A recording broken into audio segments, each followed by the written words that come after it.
It is BRAP on a Saturday. BRAP Rant. What's up, everyone? Welcome to this week's Rant. I've been trying to do more rants recently. The rants are typically more, topics that I'm seeing, the Twitters and the gaming community kind of discuss those things. Hey, what's up, Ice Queen Gaming? What's up, everyone in the live chat? T-Rock. Yes, I'm an island boy. T-Rock and I were playing some Fortnite earlier this afternoon, and I came in second and third place. And yeah, so that's kind of like that's kind of where we are right now. At least in terms of gaming, just playing a lot of Fortnite. But big shout out to everyone in the live chat. Do me a quick favor, see some familiar faces there. Big shout out to Lemieux66, who's in the live chat, or as his YouTube name, Brian McHenry, but he will always be Lemieux. I will never refer to him as Brian. So I've known him since the days of Xbox Live. That's where we met. We used to have some very intense online football games, playing NFL 2K, and he used to cheat a lot. So we'll leave that at that. But see Cat Daddy in the live chat. What's up, Cat? And Jeff B Gaming, Ice Queen Gaming. But I dropped a link in the live chat, so please, everyone, do me a favor. Just, first of all, hit the like button, smash that like button, and then retweet the link on your favorite social media platform. I'd really appreciate it. Let everyone know we're live. Now, I'm hoping, really the purpose of the show was to, I'm hoping this is informative for those that might be interested in maybe the dynamics from a financial perspective that impact the gaming industry. A lot of this has been, a lot of this really is a result of, they kind of came out of the conversation of $70 games still. We're still having this conversation 2 years into the console generation. I recently read an article by Game Industry an article from GameIndustryBiz.com where they talked about is gaming actually more expensive? And when you look at the relative price of gaming today versus the start of last generation, and when you factor in macroeconomics, the laws of macroeconomics and inflation, you'll see that if you were spending $60 today, or if you were paying $60 in 2016 for a video game, that is the equivalent of you paying $75 today. And I just wanted to, bring that point up. This article actually discusses this very fact, and they actually do the math backwards, which is kind of interesting too. I'll drop the link to the article in the live chat, but they also do the math backwards, where if you go back to the days of the Atari 2600, let's say 1977, and a game retailing at $70 in 1977 would be the equivalent of $200 today. So you can kind of see how the value has changed over the last couple of years. We used to pay $50 for games in the mid-90s. That's the equivalent of $125 today. Those things do matter. People are being dismissive of those things. What we're not saying, what I'm not arguing to anyone, is that, hey, I don't begrudge anyone who doesn't want to pay $70 for a video game. That's fine. We all have to make decisions based on our own personal budgets. So we do this every day with any other consumer product we're engaged with. For some reason, I don't understand why video games are any different, or why people look at it any different. I brought up an example last night on Crossfire, which people are kind of running around with without necessarily some context here. And perhaps my example of Louis Vuitton went over their heads. But what I'm saying is, no, you're not entitled to affordable AAA games. The market is diverse now enough, just like any other consumer product, like luxury products. That's why I brought up Louis Vuitton. No one is yelling at Louis Vuitton for screaming at them that they should make a cheap purse, or that BMW should make a cheap X7. The market is diverse enough where you have options as a consumer. I would understand if we didn't have options as consumers in the gaming industry. We do, but everyone's so hyper-focused on $70. If $70 isn't for you, there are so many different entry points where you can enter into the gaming industry as a consumer and consume products. So you can either do it free to play, you could do it with AA games, with indie games, gaming, no different from any other kind of entertainment product or other consumer products, has tiers. And so we make decisions based on what you feel comfortable with. But But ignoring and Logic, you brought up a great point. I don't know if you're back, but you brought up a great point before we went live. Kind of the fact that people are Nola Origin says no microtransactions, DLC skins, etc. in the 90s though. Nola, again, gaming was more expensive in the 90s than it is today. I just gave you the example of the value of $60 in 2016 versus that today.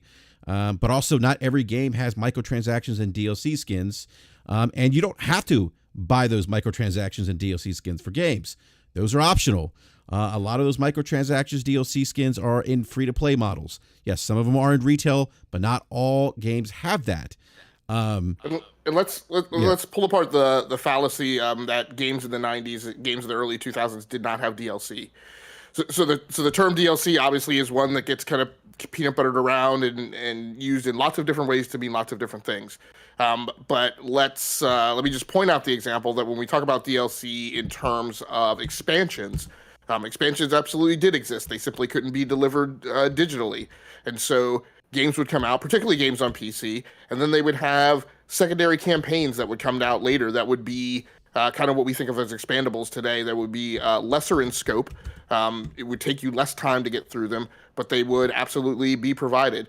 For a very long time, we have had other things that kind of either were at the very front edge of the microtransaction period or even a little bit before it, where you would get extra content that could be delivered right as far back as the Xbox 360 era that would come along with a game if you pre-ordered it. That was one of GameStop's very early approaches to incentivizing people to still come into the store and buy physical, right? Because you would get a code that with that pre-order would allow you to get an extra skin or something extra to represent yourself and bling yourself up within a game.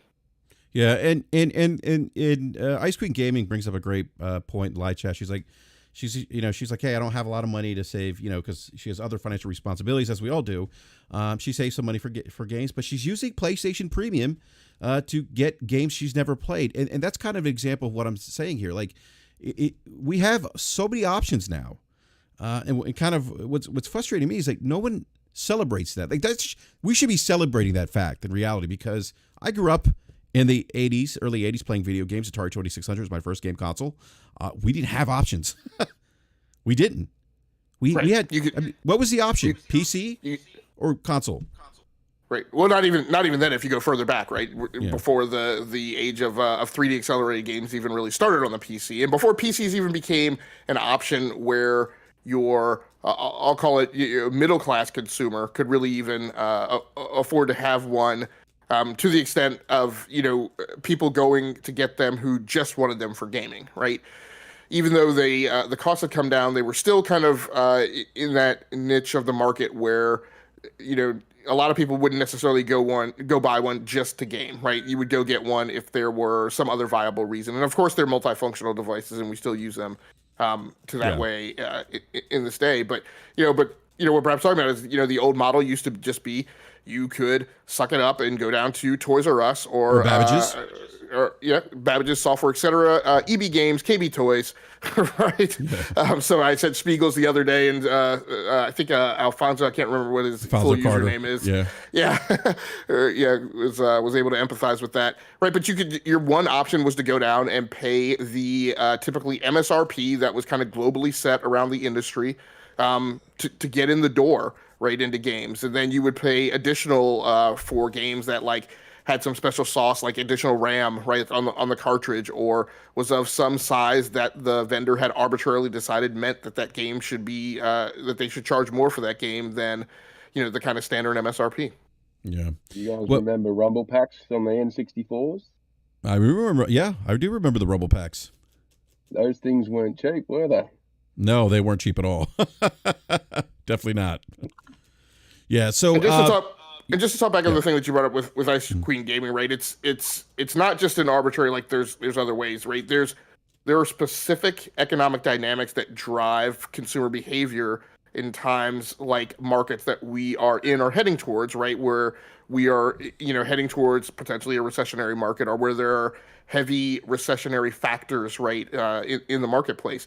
And one of those things is that again, it's tough for people at the microeconomic level, at the personal budget level, to kind of conceive of, hey, I need a budget, right? Some variable amount of dollars, right, for titles this month, 2, 3, 4 titles. I don't know how many. They might be $60. They might be $70. Great Scott, we're heading into the holiday, right, release time frame, and there's at least sometimes as many as a half dozen titles, right, that might be coming out in a month that somebody would like to engage in. But what a lot of consumers, the choices that they will make is, when faced with ambiguity about whether or not they're going to be able to afford a certain amount, they will say, "Hey, but I can fix in my budget this amount of $15 or $10, or I can go ahead and just pay up front and pay the $120 and be set for what I'm going to eat for the next several months, and I don't have to worry about that entertainment expense." And things like Ice Queen Gaming is doing, and other consumers are doing, is exactly that. In tough, challenging economic times, they're picking a fixed part of their budget that they can put their finger on, and that isn't going to waver from month to month, and go in that route. And so one of the great points, by the way, Gabe Logic.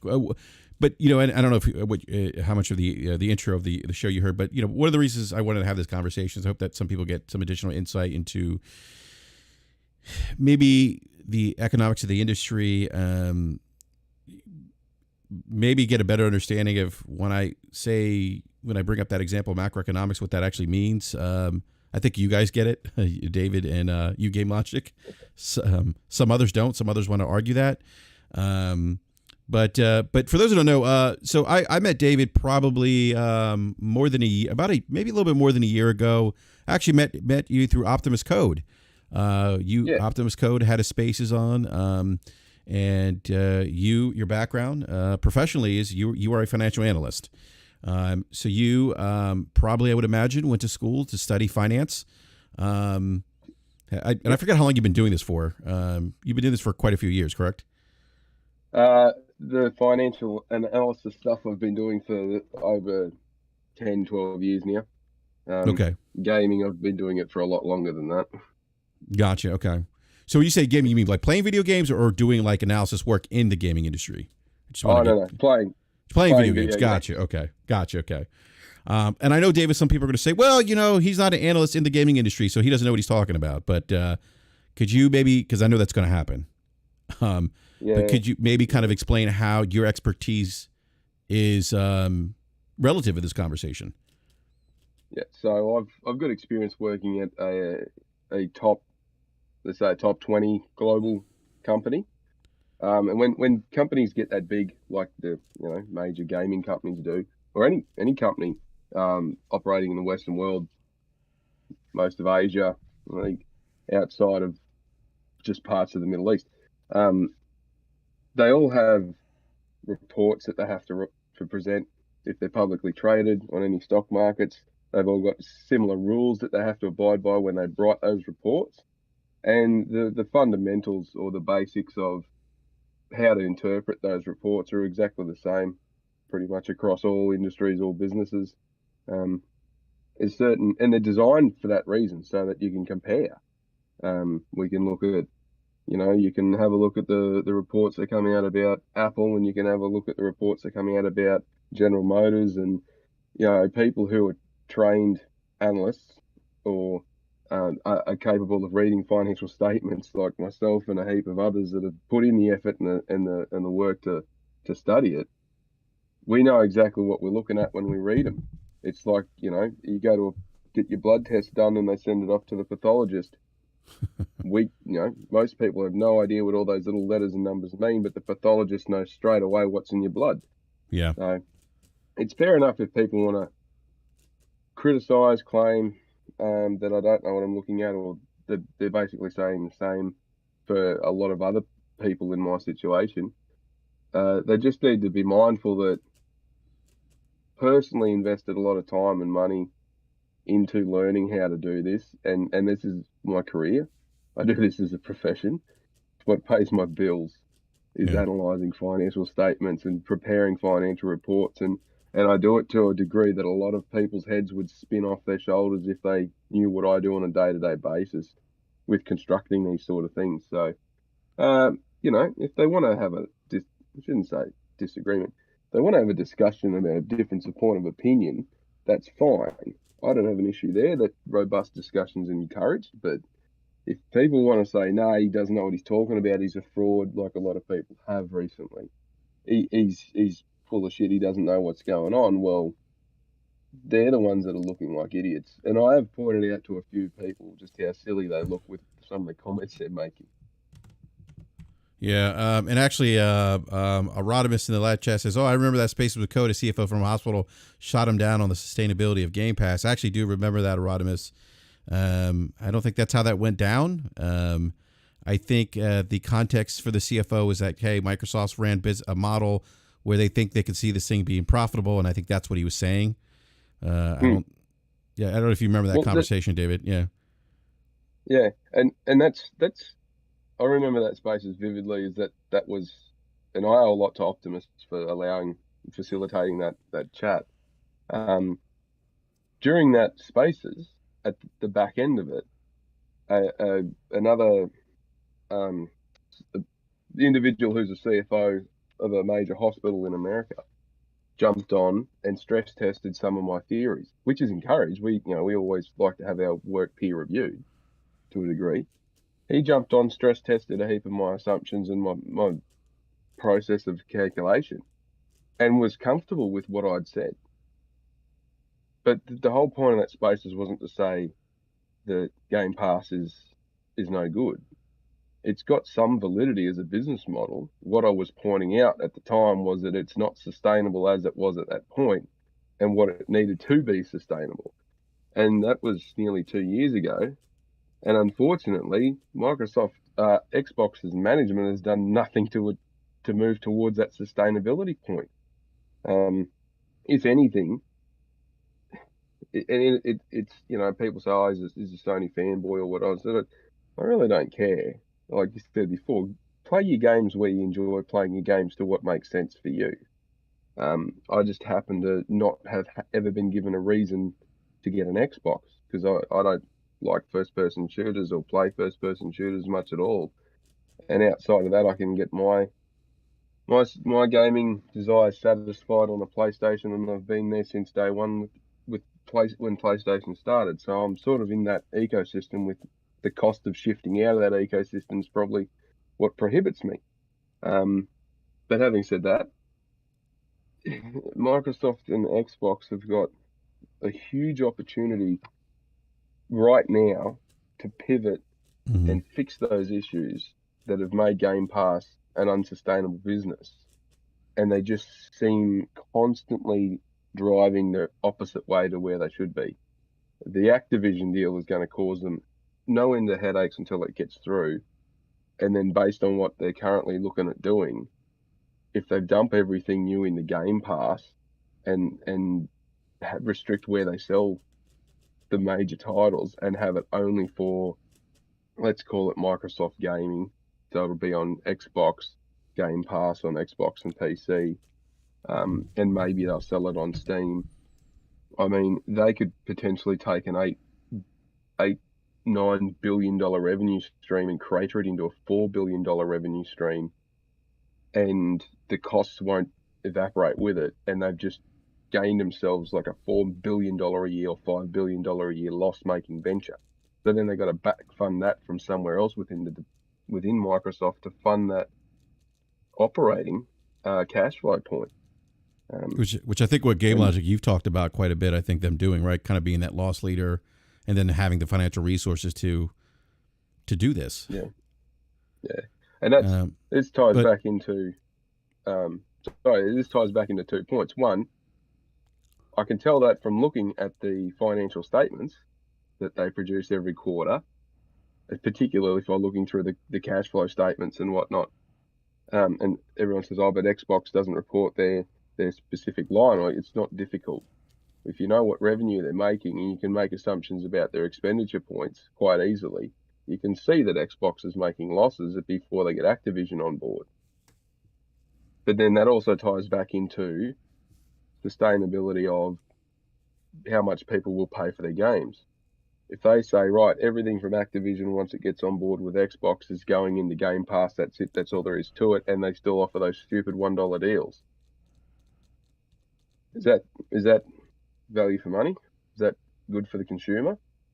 Well, yes and no, because it depends whether the consumer wants to own that game or not. If they can only rent the game through Game Pass, there's no guarantee that it will, for how long it will be there or whatnot. Well, what's a plausible amount of money to pay for renting it or having access to play it? Because if they get rid of the $1 deals to make the thing profitable, then you're looking at $20 to $25 a month, well, as a minimum. Okay, is that still value add, or is that still sensible for some people? There'll be a lot of people who can't afford $25 a month, or just don't see any value in it. I don't see the value, and they would rather go and say, all right, well, I'll wait till it's on sale somewhere and then I'll pick it up. And this is where I think physical media, as you were saying before, with going down to the shop and buying it, with physical media is extremely important in allowing those tiered options or access to games. Without the physical media, there's no secondhand market. And a lot of people say, oh, the secondhand market's dying, it's reducing. It's just, it's like, that may be the case for what gets reported. But how much of the secondhand market is no longer going through GameStop and EB Games and all the rest of it? How much of it's going through Facebook Marketplace and eBay and all the rest of that? Or even through Amazon now, where the secondhand market is, when I PS2, PS3 eras, when I was studying and still at school and all that sort of stuff, I had to pay for my own games. So I couldn't afford brand new games. And I think they jumped up to 50, was it 40 or 50 bucks? I think it was PS2. I think they had a price increase, and PS3 had a massive price increase as well. I think we're up to $50 by PS3 or $60 or something like that. $60, PS3 area. Yeah. So I had to be very mindful that, as you said before, as Game Logic said before, when you've got a fixed budget of income and you've got to pay bills and feed yourself and look after this and do that and pay your fuel and all the rest of it, you got to be sensible about it. So instead of paying $60 for brand new games, I was constantly in the second-hand game market of, check the bargain bin or check this or check that or try and keep an eye out. But there was always a couple of games where I would be like, I've got to have that one when it comes out because I've just got to have it. And so, I know it's coming out in 3 months. I know it's going to be $60. I only got to put away $20 a month. I can handle that. It's $5 a week. Then I've got it. I own it. I play the thing, and then you're off. You play through it as quick as you can. You offload it. You go and trade to the next one because you've traded in a new hot game. You get your credits for there, and then you can put them towards the next one. So it's like trading cars all the time. Your changeover cost is what you're looking at, not the total cost of the game. The second-hand market will completely just evaporate if they stop doing physical releases for major games. And Game Pass is driving towards that future. Yeah. Where physical release, there's no point to it. Whereas, and PS Plus is the same. Yeah. It's driving towards that future, but it's just not driving as hard because the PS Plus options are there more as the legacy piece. Yeah. But then that's the, I suppose that's just talking more about the tiered versions there. But if you're happy enough to wait, a $70 game becomes $50 pretty quick with PlayStation. Which in considering that most of the AA titles and down aren't $70, they're $50 to start. I mean, Cannon Bridge of Spirit was $50 to start. Stray was $40 or $30 or something. Something like that, yeah. $30, I think, yeah. Yeah. Top, and yes, they're AA games. Don't take anything away from them. These current day AA games are they're really good. PS3. They're better than what a PS3, Xbox 360, AAA would have been. Some of these games. Yeah, some of them are, ironically enough. Like there's some, like everyone's playing Cult of the Lamb right now, and that's not a AAA game, but it's I think it's sold 1 million copies already. Yep, it's done over 1 million copies already, and they built that one down here in Melbourne with a team of like 15 people maybe. Yeah. Like it's cheap as shit to have made. Oh, I shouldn't say it's cheap because labour down here is not that cheap, but they've made that thing's being touted as a possible game of the year contender. Yeah, no, it is. Yeah, definitely. And is it cutting edge graphics? No. No. Is it cutting edge storyline? No. No. But it's damn fun to play. So. Well, that's kind of my point earlier was, again, I don't begrudge anyone who doesn't want to spend $70 on a video game. What I don't understand is all the mental gymnastics that have been going on about $70 video games. Like, I'm like, do we do this with IMAX? Do we do this with other consumer products? Where there's tiers. I mean, and one thing that I'm seeing, like, David, when I brought up, and I'm sure you've seen this logic when I brought up the example of, hey, when you Persona 5 in 2016 launched for $60. That's equivalent to $75 today. I bring that up, and people bring up, well, majority of games are, digital distribution. And what, Logic brought up a great point. The fact that games are maybe primarily consumed digitally now through a digital distribution method doesn't equate to zero cost. There's new costs associated with that. Can you kind of talk a little bit about that, David? Kind of, because I know we talked about it a little bit before we went live, but there is that. I hear a lot of that pushback from people now. Oh, well, games are digital now, and people buy digital, so there's no printing of discs and there's no logistics and shipping and things like that. But that's not a zero cost. There's money that's built into building that infrastructure, that delivery method. Can you talk a little bit about that and kind of what that may look like for a company in gaming? Yeah. Yeah, we were talking about this before we come on air, and I couldn't stop giggling about it, to be honest. Like, your physical games, right? So the game goes gold. They send the game over to the printers to be printed on disc. It used to be cartridge, but is now disc. Or unless you've got a Nintendo Switch, when it does go and get printed to the chip to go on the cartridge, they print it up, they ship it off. So you've got costs in the printing, and then you've got some shipping costs around you, where it might have some major warehousing costs, distributions and whatnot. They're relatively cheap these days because massive shipping networks and warehousing networks and logistics chains worldwide. It's not too bad. But then you talk about digital distribution. So instead of sending it to shipping, you've got to store the game somewhere to be able to distribute it. So you've got server farms, network network structures. You've got all the people required to maintain those. You've got huge amounts of electricity costs and energy costs to run them. You've got your distribution networks, which are all electronic now across. So you've got to have gateways and pathways and network bits and pieces throughout all the countries that you're offering it in. You then also got to have your login networks, so your PSN or your Xbox or Live, whatever it is. So then you've got an entirely different data farm to run, keep structured. You've got huge amounts of security, digital security to look after.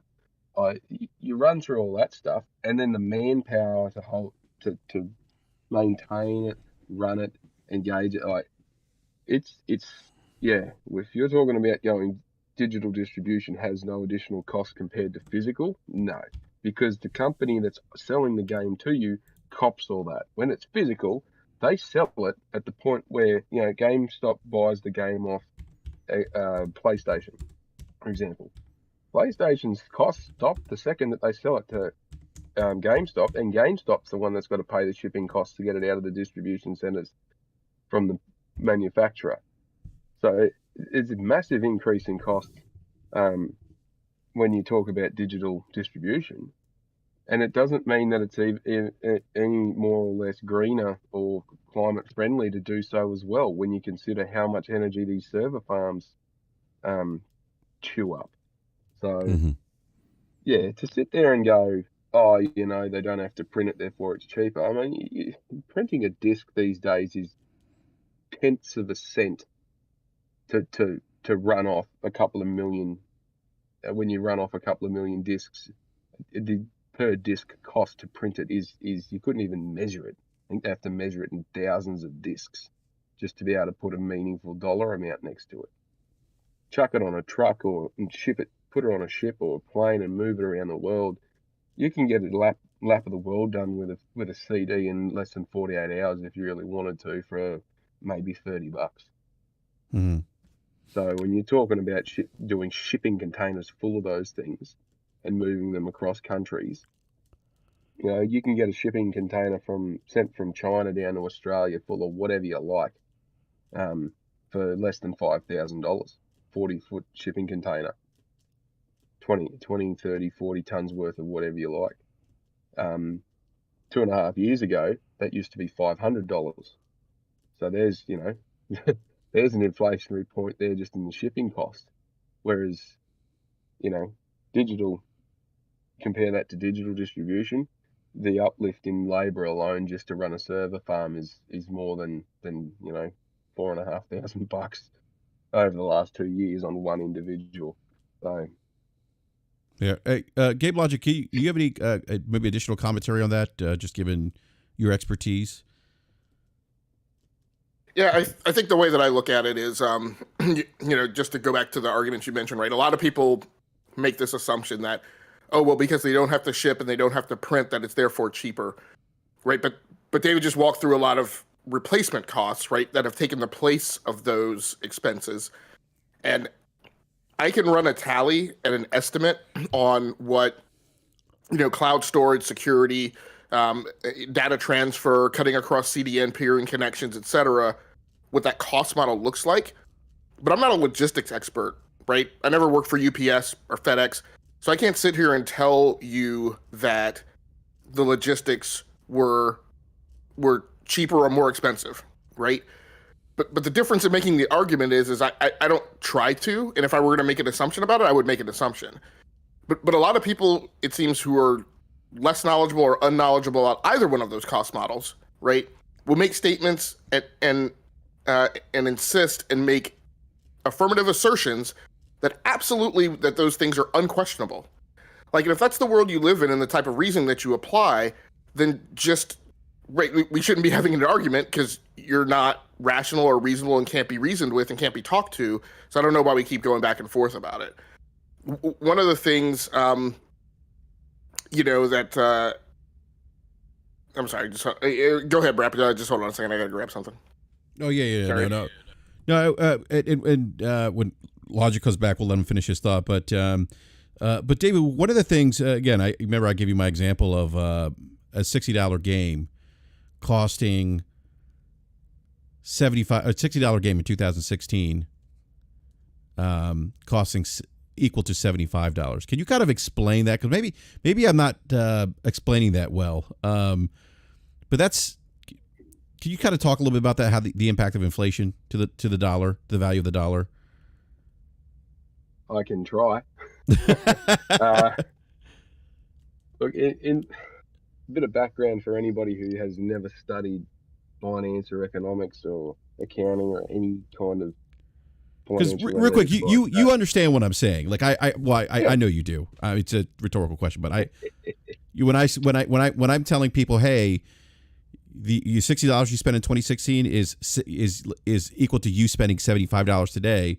People aren't making that connection for some reason. I don't know why, and they're saying that you're just defending corporations. No, that's not a defense of corporations. That's just macroeconomics. But I'm sorry. Go ahead, man.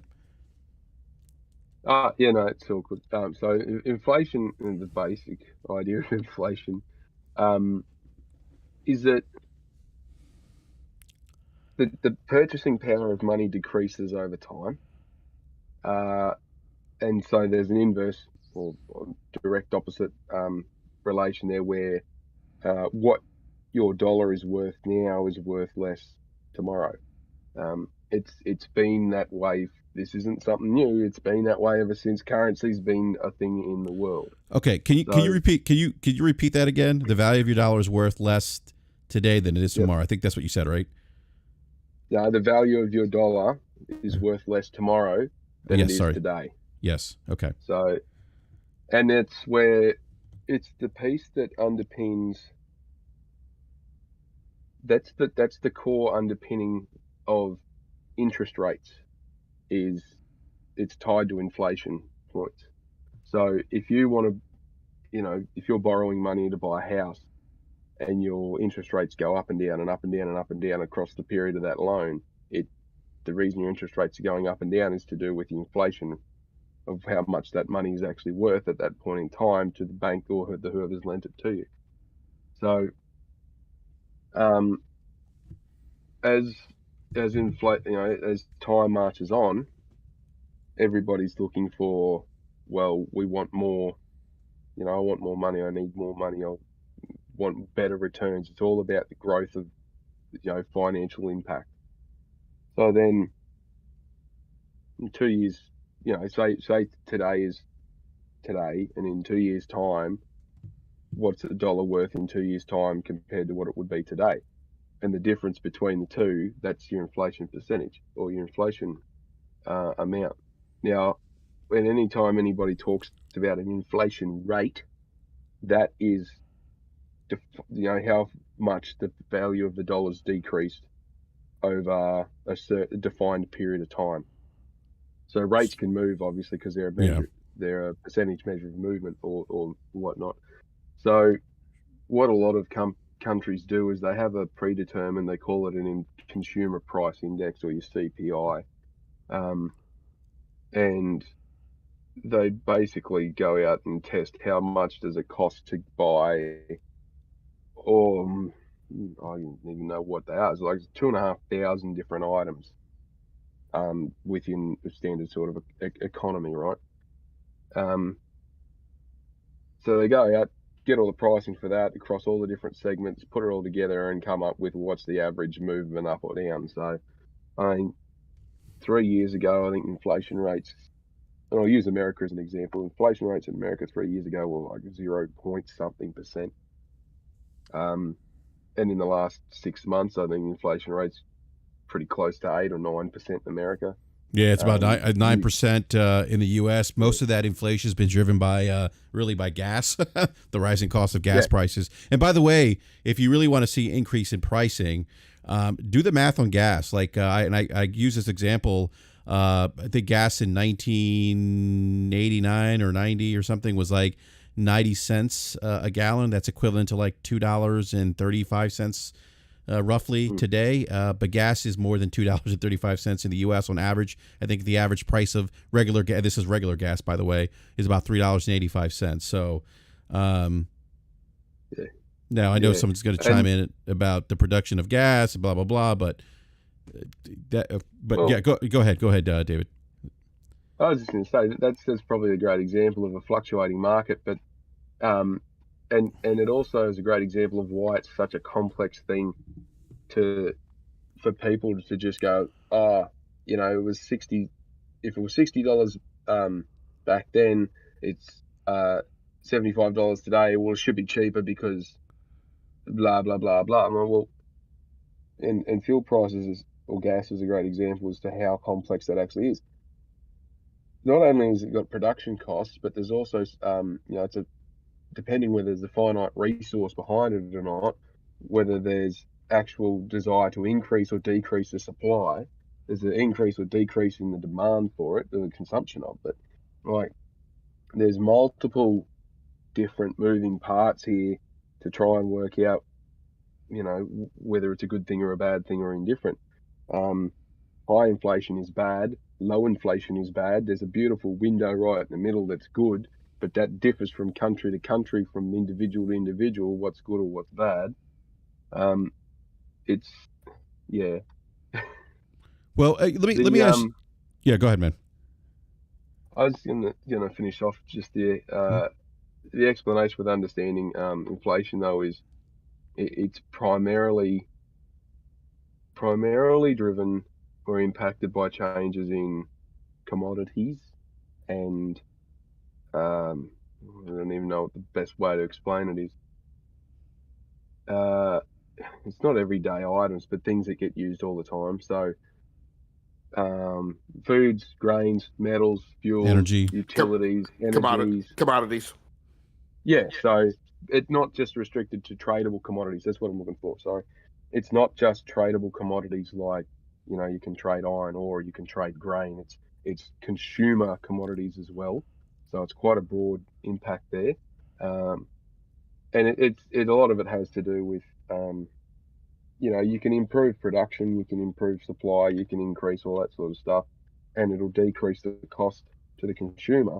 But when you start increasing the supply of something, making more of it, or you start increasing the raw, the availability of the raw material and all that, as soon as you start increasing the supply side of the argument, there's cost associated with that. So just by having more available does not necessarily mean it will cost less. And that's why the supply and demand on the economics curves are trying to balance them out is always a tricky piece when inflation's concerned. When they go out of balance, that's when inflation starts to take off or completely disappear. Wow.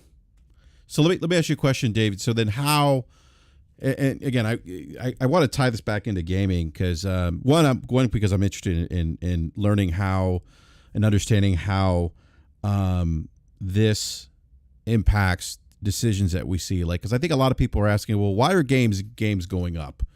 Why was it 60 yesterday and it's $70 today? When these companies have record profits, that's one of the things that that people will use as a rebuttal in this conversation. Yeah. Can you kind of dive into that, like what impacts maybe the pricing of game? I'm sure Logic, I think you maybe have spoken on this. I feel like a lot, and people still even I think people just still turn the other cheek per se.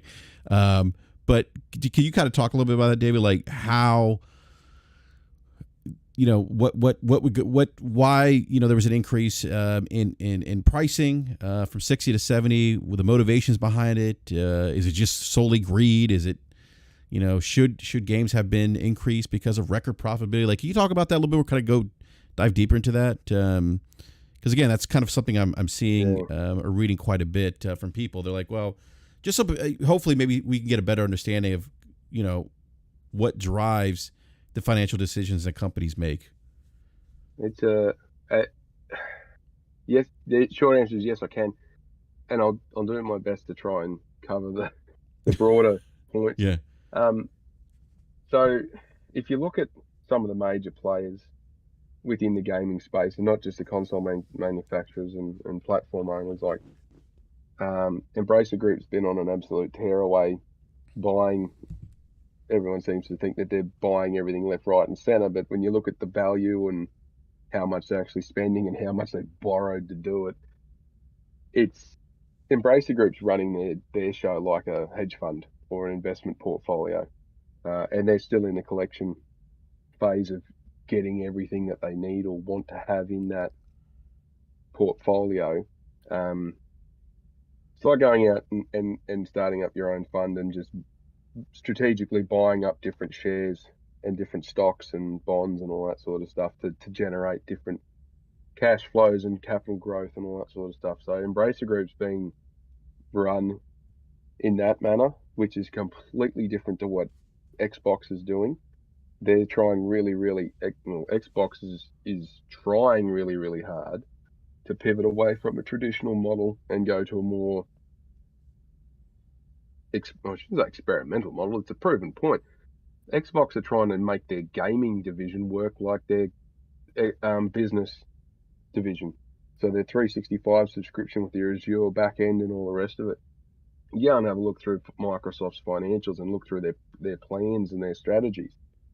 They make nearly every quarter, they're getting a 40% growth like clockwork on their Azure and cloud services for business.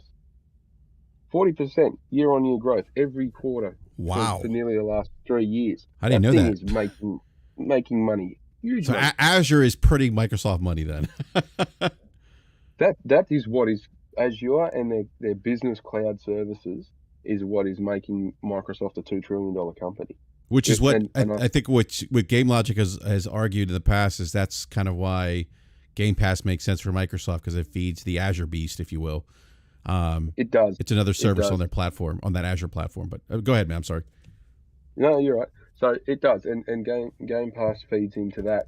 What Xbox is trying to do is emulate the success from that model into the gaming space. And that's where they're going to have an issue, though, because where Azure and business cloud services for Microsoft is pretty much the only one operating in that space. Google does offer some similarities and comparisons, but it doesn't have the grunt and the broader business applications to what Microsoft does. Yeah, no, they don't. And I'll be honest, not everybody, I'm not the biggest fan of everything that is in that Microsoft Office 365 suite. But for all the companies I've worked with where they've had an Azure back end with single logins and all that sort of stuff and access it everywhere, freaking brilliant. It is genuinely one of the easiest things to work with. Yeah. And hats off to them. They just plowed ahead and made some in gains there and made life a lot easier for business.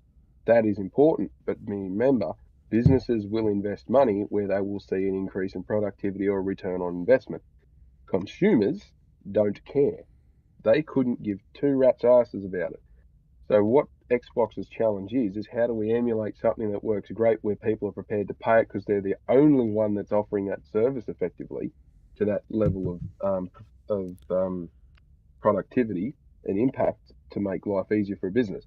They're trying to emulate that in the gaming segment. Yeah. And they're struggling big time because, one, consumers don't want to spend the money like a business will, hence why they've still got these dollar deals going on all the time. And the other problem that they're having too is there's options. Yeah. I mean, there's options in the marketplace. Yeah, well, and the quality. Yeah. The one thing I want to add to that is, and what I firmly believe is what's tied into that Xbox Azure consumer play is an enterprise play as well, right? Yes. For those gaming companies. So when you look at so in the last few months, both Microsoft and Amazon have fielded new products in their service catalog of cloud services that provide cloud native gaming development environments. And so when you look at the deal that they made with Sega, and you look at the deals people are making with Amazon, and you look at the potential for other deals that will come down the pike, as well as the consideration of things like internalizing the transactional cost of those COD servers moving off of AWS and onto Azure. Yeah. There are financial benefits there as well. One of the things that I've been talking about for development, and a lot of people are not entirely familiar with what cloud native development means.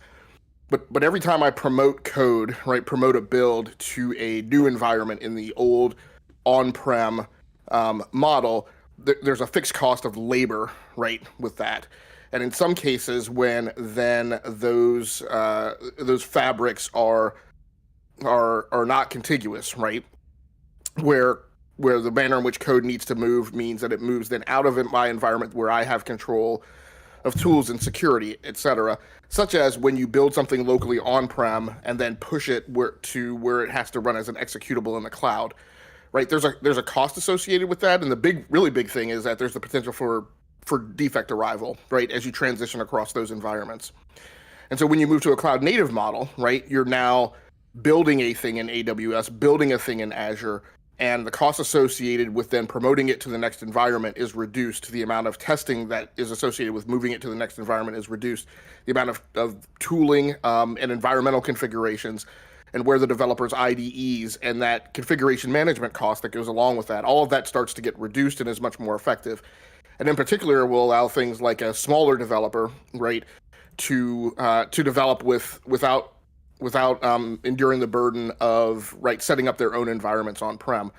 And so what we have the potential to see is developers in that double A wedge, right, who are not part of these massive corporations, experience a lift where they can get to a point where they can prop their games up with a little less effort.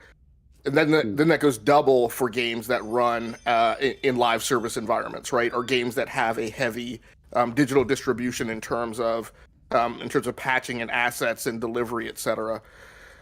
So I think my personal belief is that is also a big part of the Azure bet, right, is to beat Amazon. They didn't quite beat them to market, right, but in the speed of rapidly accumulating volume of business around new innovative models, I firmly believe that that's part of the whole Game Pass Azure play as well. Yeah, completely agree. Completely agree. And it's an interesting one too, because you look at what PlayStation's doing. They've got a deal. This is a deal. They're a consumer of Microsoft Azure, Microsoft 365. That their entire business software solution is based off Microsoft products, right? Yep. But they're currently developing all their cloud tech with AWS. So, it's sort of like a I shouldn't say foot in each camp, but they're able to sit back and pick the best of what they want to work with. And if you talk to Zubitech, man, some of the stuff that's coming down that pipeline for their cloud gaming, it's insane what they're trying to do. It is, yes, they're going to be a lot later than everybody else to this whole cloud gaming thing. When PlayStation unwrap this thing and kick it into motion, what they're looking at doing is just, it's impossible to fathom right now, because we've never seen anything that we could, like, we can't imagine it because we've never seen anything that can, like, what it's capable of going to be able to do. Some of the stuff that they're looking at doing is quite insane, and it's quite expensive to develop as well. So that is, I suppose, that ties back into to what we're saying. Depending on the model that the business is running under, to what end are they in business to do? Mm-hmm. Like I said, Microsoft is in business for got a few different segments there, but its Xbox division is trying to do exactly what Game Logic was just saying. They're trying to leverage off their cloud technology and recreate or emulate a successful business line in a different marketplace. Mm-hmm. Are they going to be able to achieve it? I think they can, and I've been on the record before saying I think it's got validity. I just don't think they've got the right management in there, and they're certainly not going about it in the right manner. Because in the financial statements are screaming that they need to stop doing what they're doing and try a different tack. But that's not to say that they should get rid of Game Pass.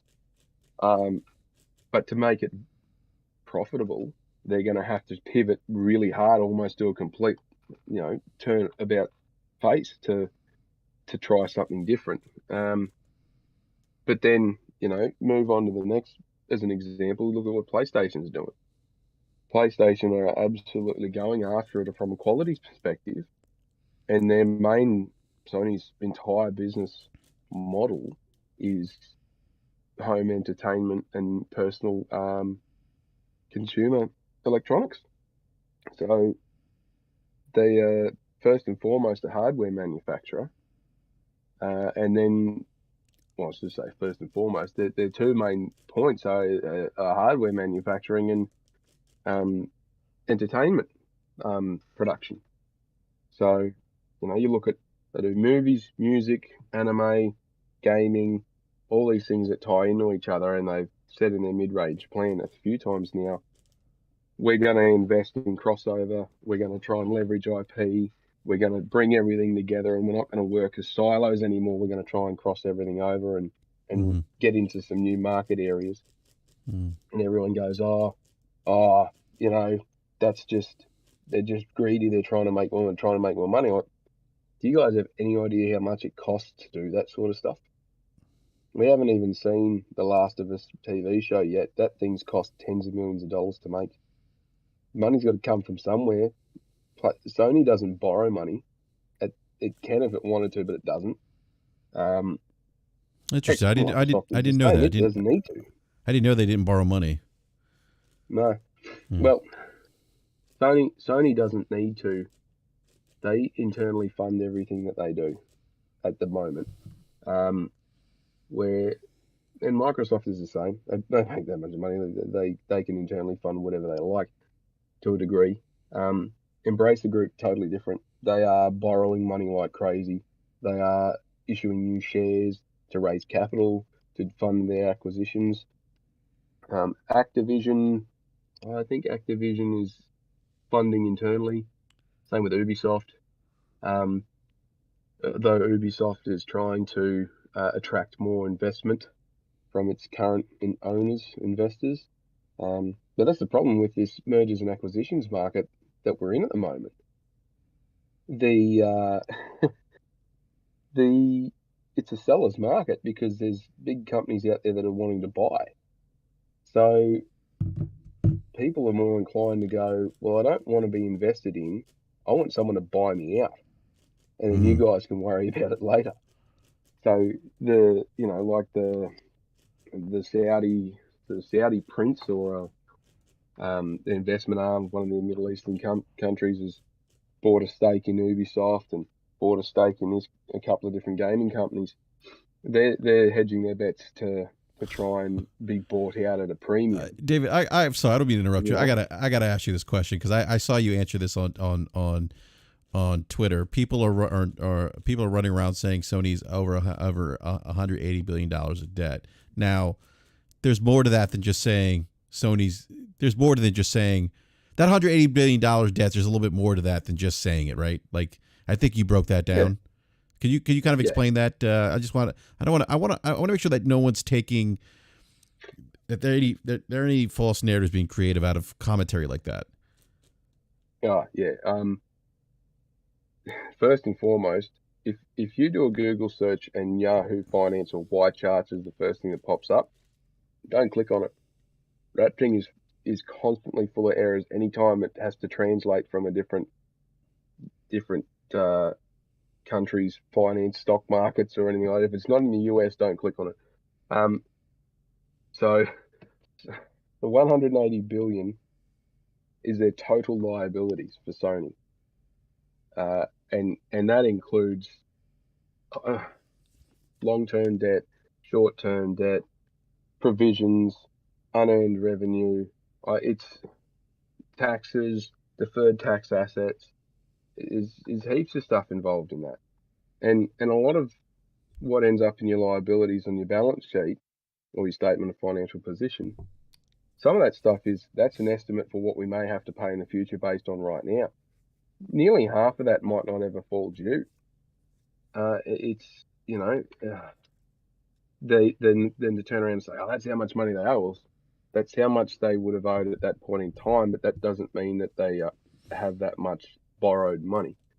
What are the other things like your trade accounts? And Sony's got remember Sony's got a banking division and an insurance division. The insurance division, my understanding, is pretty big actually. It's huge. It's huge. I heard it's huge. The policy accounts and the residual liabilities, not the residual liabilities, the insurance policy benefits and policyholder life insurance accounts, they're responsible for half of that 180 billion. I kid you not. There's like 80 or 90 billion dollars worth of insurance policy liabilities that are in that balance sheet. Okay, so and that's why. And by the way, David, that's why I wanted you to break this down a little bit because there's more to that than just saying $180 billion. I didn't know that their insurance policies were on the balance sheet either. I didn't know that. So, well, that's if they were based in America or if they were based in the European Union as their head office where they were reporting from, they wouldn't have to hold all of the value in the balance sheet. They'd only have to hold what they think they'd have to pay out. But because of the laws of the country that their head office is in, which they're reporting in Japan, which is similar to Australia, they have to report They have to report the full amount of what their exposure point is. And that basically means that if something happened and they had to pay all of them out right then, that's how much it would cost them to pay them out, those life insurance policies and the benefits, right? However, those things might not ever come to fruition. They might only ever pay out on 10% of them across the lifetime of those policies. So to say that they're 180 billion owing, no, you could probably wipe out 100 of that straight away and go, yeah, the 100 billion of that 180 billion is just timing. Whereas Microsoft's for comparison, their total liabilities is 198 billion, and they don't have life insurance policies as part of their piece. Yeah. Which is but their big one that they've got huge amounts of what is it, short-term unearned revenue. So they book a huge amount of their. So They get a lot of grants, a lot of advance and all that sort of stuff from government contracts and all the rest of it, where they yeah. by the rules that you have to account for that. This is where a lot of people just don't understand the technicalities behind it. The rules and how you account for that, you've got to include that in the balance sheet as a liability because you haven't earned the money yet. It's not an asset. You haven't earned it yet. So you may have to give it back. So yeah, perhaps this is in the area of what you and I talked about earlier in the week, where I talked about the difference between revenue recognition and when that happens, depreciation and bookings. Yeah. No, and so let me ask you something, David. So I'm sorry, Lodge, do you have anything else you want to add? I didn't mean to cut you off if you were gonna chime in. So I got a bunch of stuff, but I can wait my turn. Okay, so David, just before you keep going, I'll try and finish answering the original question you asked. Yeah. I was gonna say let's get back to the original question. Yeah, very insightful on the death thing with Sony though. But yeah, let's get back to kind of like Yeah. So all those examples and all the different bits and pieces we just ran through, completely different structures of what they're in business to do, right? But what it feeds back to is it's one of two things. They're either running at a profit the intention is to run at a profit in order for the investors to make money, which is Embracer Group are structuring up for that. They'll buy all this stuff up and then they'll run it lean so that they can make the people that have bought and invested money in it will see a return on that money. And that's not a bad model because there's big cash up front. It's just like buying share portfolios or your pension funds and all that sort of stuff.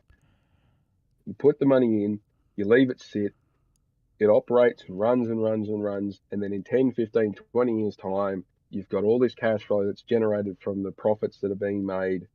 And this isn't like net profit, this is genuine cash flow, operating profit at the back end.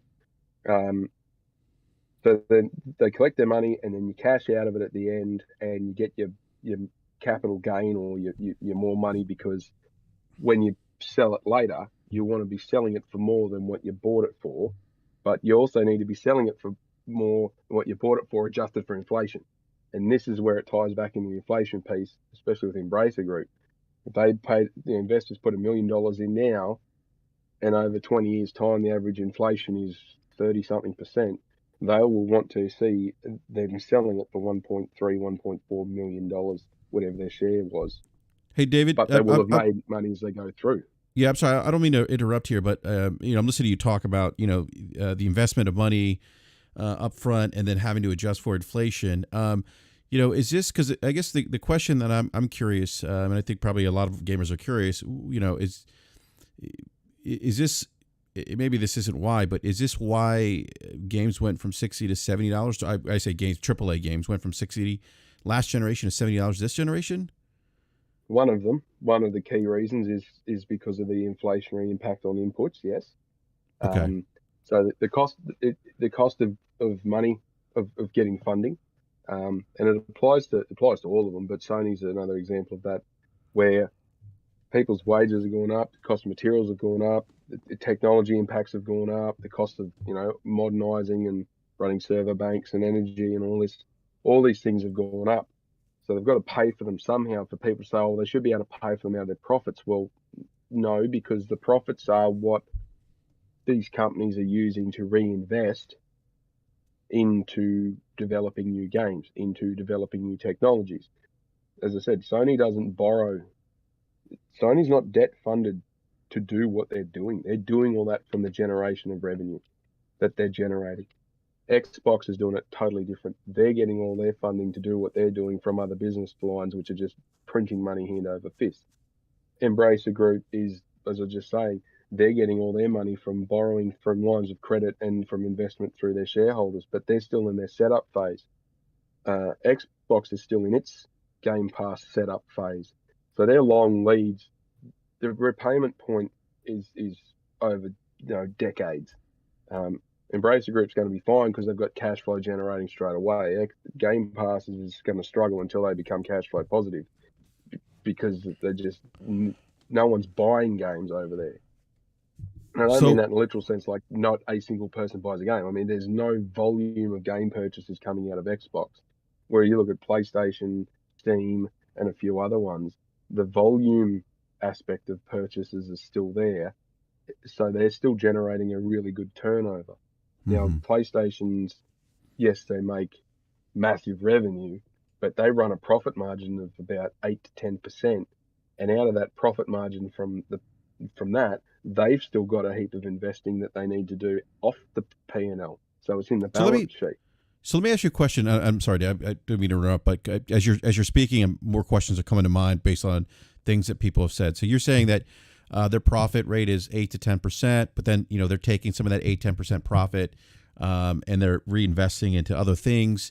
So when people say that these companies are making record profits, and I think maybe Logic has said this in the past as well, and correct me if I'm wrong, Logic, but I think you said they're not pocketing those record profits per se. They're reinvesting in other things. They're not, the money just isn't going maybe necessarily directly. It is in some instances to the shareholders, but they are taking pieces of that to reinvest to continue doing business then, or to maybe get into other ventures. Am I understanding that correctly?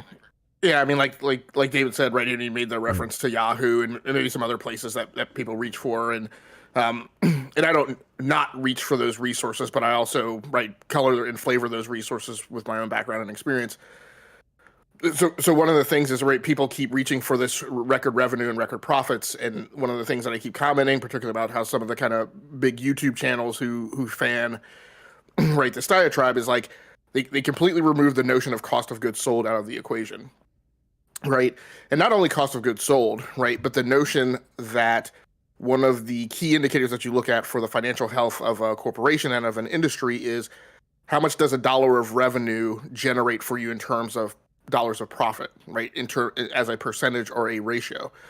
And like you and I were kind of talking earlier in the week, and I'll try and kind of simplify it, right? How many goes intos, right, you have to make to get a goes outa, right? And so if I take, let me try and be careful about how I construct this model live on air. If I take $100, right, to generate $1,000 of revenue versus $200 to generate $2,500 of revenue, right, then those ratios move, right? And one of those things looks healthier than the other in terms of the raw ability for a corporation to generate profit. And so there are other factors, right, that financial analysts and investors will look at than revenue and profit, which is a straight stick linear number, right, that's promulgated for a reason, right, in the PowerPoint slides for the earnings statements, because it's to draw attention to that, so that's what people focus on. But the people who dig at this at a lower level of detail will dig through those earnings statements, right, the earnings statements, not the PowerPoint slides, right, to look for information that really tells them where they should be placing their bets. And so, like I said, this notion of record revenue, record profits, I don't think is accurate. More so, just to swing back on kind of what I was trying to put together and say before I had to step away. We've seen this, and I'm going to tie this all back together. We've seen this argument, right, about the fact that logistics are no longer physical means that costs should have gone down. But again, a typical topic that we leave out of these conversations, or that, like I said, the big YouTube channels leave out, is they leave out the notion of supply and demand, right? And so when things were physical, the ability to address demand was limited. It was bounded, right? But the fact of the matter is, still, even given that extent, I never heard, saw, or read much about the gaming industry having an inability to supply demand, even with physical copies. There may have been constraints in a given geographic area. There may have been constraints for a certain amount of time, but I never heard of copies of, Call of Duty Modern Warfare, running out to the extent where nobody else in the gaming industry could purchase them. And so that demand was being addressed. What we're seeing now, particularly in terms of cloud, when we talk about some of these requirements that are there for digital distribution, we have long kind of advertised to companies that moving to the cloud results in less spend. But one of the kind of rubber band effects that we're seeing out in the market is we're seeing that companies in some cases are actually now spending more on information technology after their shift to the cloud. But one of those reasons is because they are addressing a larger market than they previously were. And so as the volume of their sales has increased, right, the volume of expenses that are involved in the transformation of their industries from physical to digital have actually gone up. And so this is one of the reasons why, again, you have to look at cost of goods sold. You have to look at net profit, net operating margin. You have to look at these things in terms of ratios to really understand where the business is going, where the corporations are going, and where the costs on the industry are going. Okay, Rodimus, man, I'm not trying to call you out, buddy, but I don't know what you're doing here. Look, you're saying if the cost of games are less, that means we pay less as well. I mean, but you don't. Like the examples I put out earlier this week, right? Let's go over this again. By the time you're paying for jewelry, right, in a store in America, by the time those gems are mined in Brazil, for instance, right, and make them way into a department store, the markup on that jewelry is at least probably 200%, right? No business is required to charge you at cost.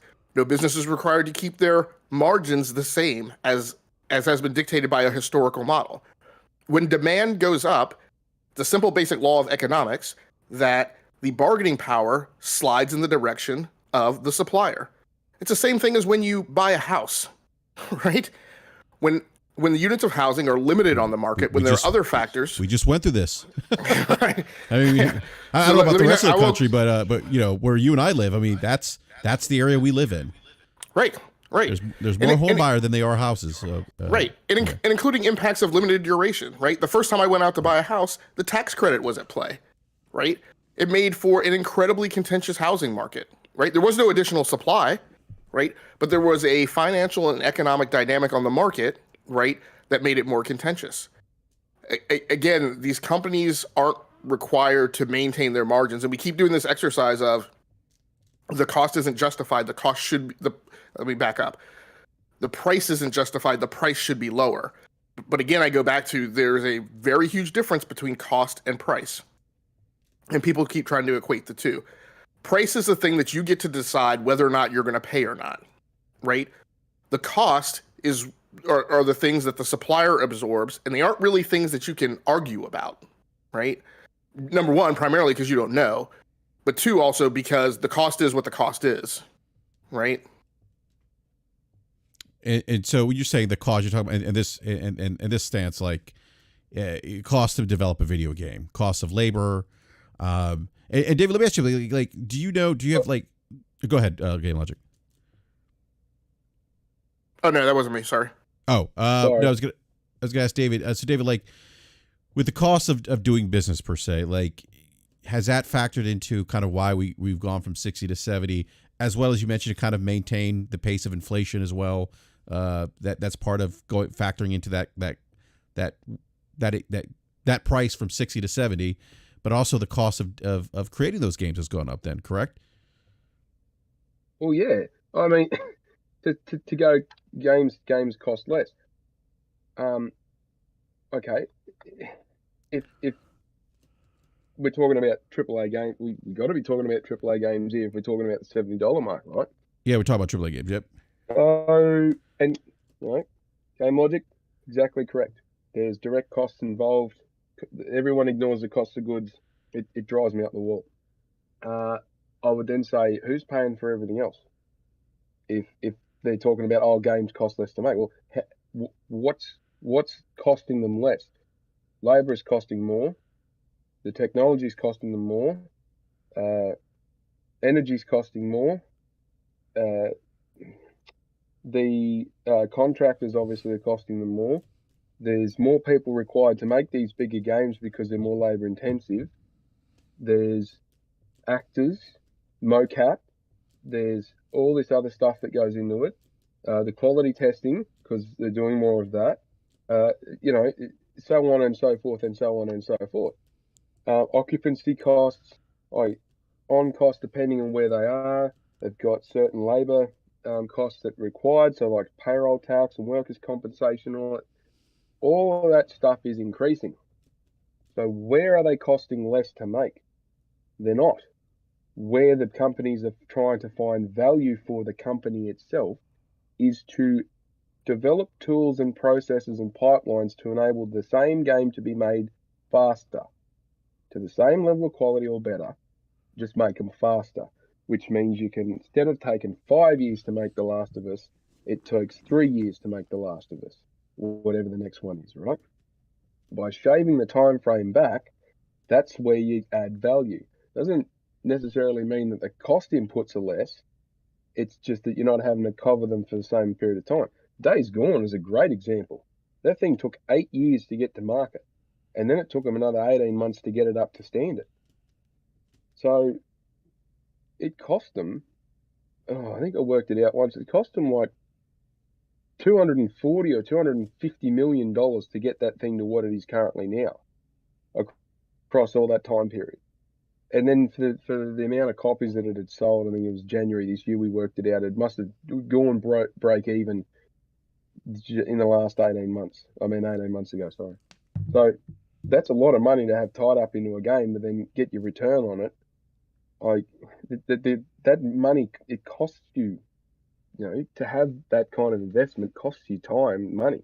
So to say that games cost less, well, no, they don't. The cost inputs for the games are all increasing because everybody's getting paid more somewhere. And then once you've done the direct costs, so your cost of goods to develop the game, all the rest, but who's paying for the overheads? Who's paying for the quality production teams? Yeah. Who's paying for the corporate offices? Who's paying for the marketing and distribution? Look at the marketing machine that is PlayStation. Xbox has a marketing team as well, but they do it in a very different manner. Xbox has probably got a better grassroots marketing technique or style. They've probably got the best grassroots one that's going around because they engage with influencers and they engage with ambassadors and whatnot. Whereas PlayStation is the opposite. They spend big dollars on big marketing, proven marketing techniques, and they spend hundreds of millions of dollars on it. Mm-hmm. You think it's cheap for PlayStation to pop up on the UEFA finals all the time? That 30-second ads up there probably cost about $5 million. So someone's got to pay for all that. So to sit there and say, if the costs are all going up, and they've been going up and going up and going up year in, year out, because nothing stays the same, to tie this back, to say that the cost of the game is going down, it's going up, so they've got to pay for it somehow. So we cop an increase from $60 to $70, and games were $60, well, from Sony's side, they hit $60 at the PS3, didn't they? I'm pretty sure. Yeah, $60 PS3. So since the PS3, which launched in 2006. Yep. So 2020 is when the PS5 came out. So 14 years. 14 years they stayed the same. And then all of a sudden we get a price increase of $10 and people go, oh, it's rubbish because they cost cheap. Well, they don't. But then they say, oh, but the big profits that they make, well, it's got nothing to do with profits going out.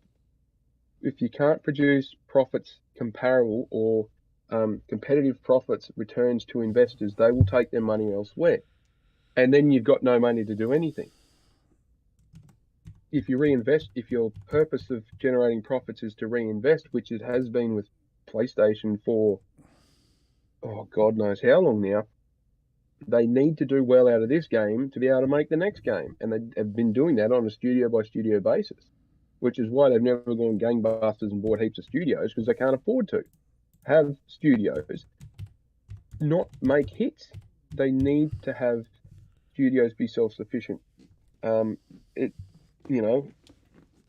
Everyone gets cranky when we talk about Japan studios. their last couple of games, they weren't a commercial success. And everyone says, oh, but Sony should have supported them and should have self-funded them and carried them on. They carried them for 3 games that didn't make any commercial impact. How many more chances do they need to be given? The Evolution Studios, I think it was it Drive Club or whatever it was? Yep. They spent a phenomenal amount of time making a brilliant game, but it wasn't a commercial success. So where do you get the funding, when you're competing? Imagine this. You're fronting up to pitch a game that's Drive Club 2, and you've got to compete against funding for God of War Ragnarok, The Last of Us Part 3, and whatever it is that Sucker Punch is working on. How do you argue that, Well, you don't, as we've seen evidence by the fact that Sony shuttered a lot of those studios, right? Yeah. Sony has been very aggressive in, what they would probably look at as trimming the fat. I look at as being a great unfortunate. A lot of those studios in the PlayStation 3 era, right? They came out with those games. I mean, the studio that was producing the Wipeout franchise was shuttered, right, and sent away. I think they've since been reacquired under a different name, but Sony was very aggressive, particularly in that PlayStation 3 time, that a game that did not hit the financial objectives that was achieved, right, was closed. Exactly. And it's no secret to how, Sony works, because it's not just in their gaming segment. They've done it in music, they've done it in movies, they've done it in hardware. They will not carry for very long an unsupportable loss-making line, because they can't afford to. And everyone's, Sony's broke. It's got nothing to do with that. They're extremely efficient in using their money. They don't have that money printing technology that some other companies have, but they don't need it. They're dominating nearly every market space that they operate in. They are, or if not the best, they are pretty close to the best. And it's just, yeah. Whereas others, they just keep throwing money, good money after bad, and wonder why it doesn't work.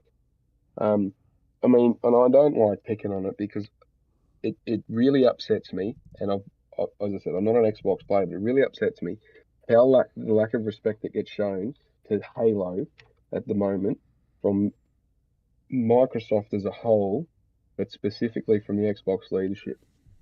Halo Infinite is an abomination that people should have been sacked over.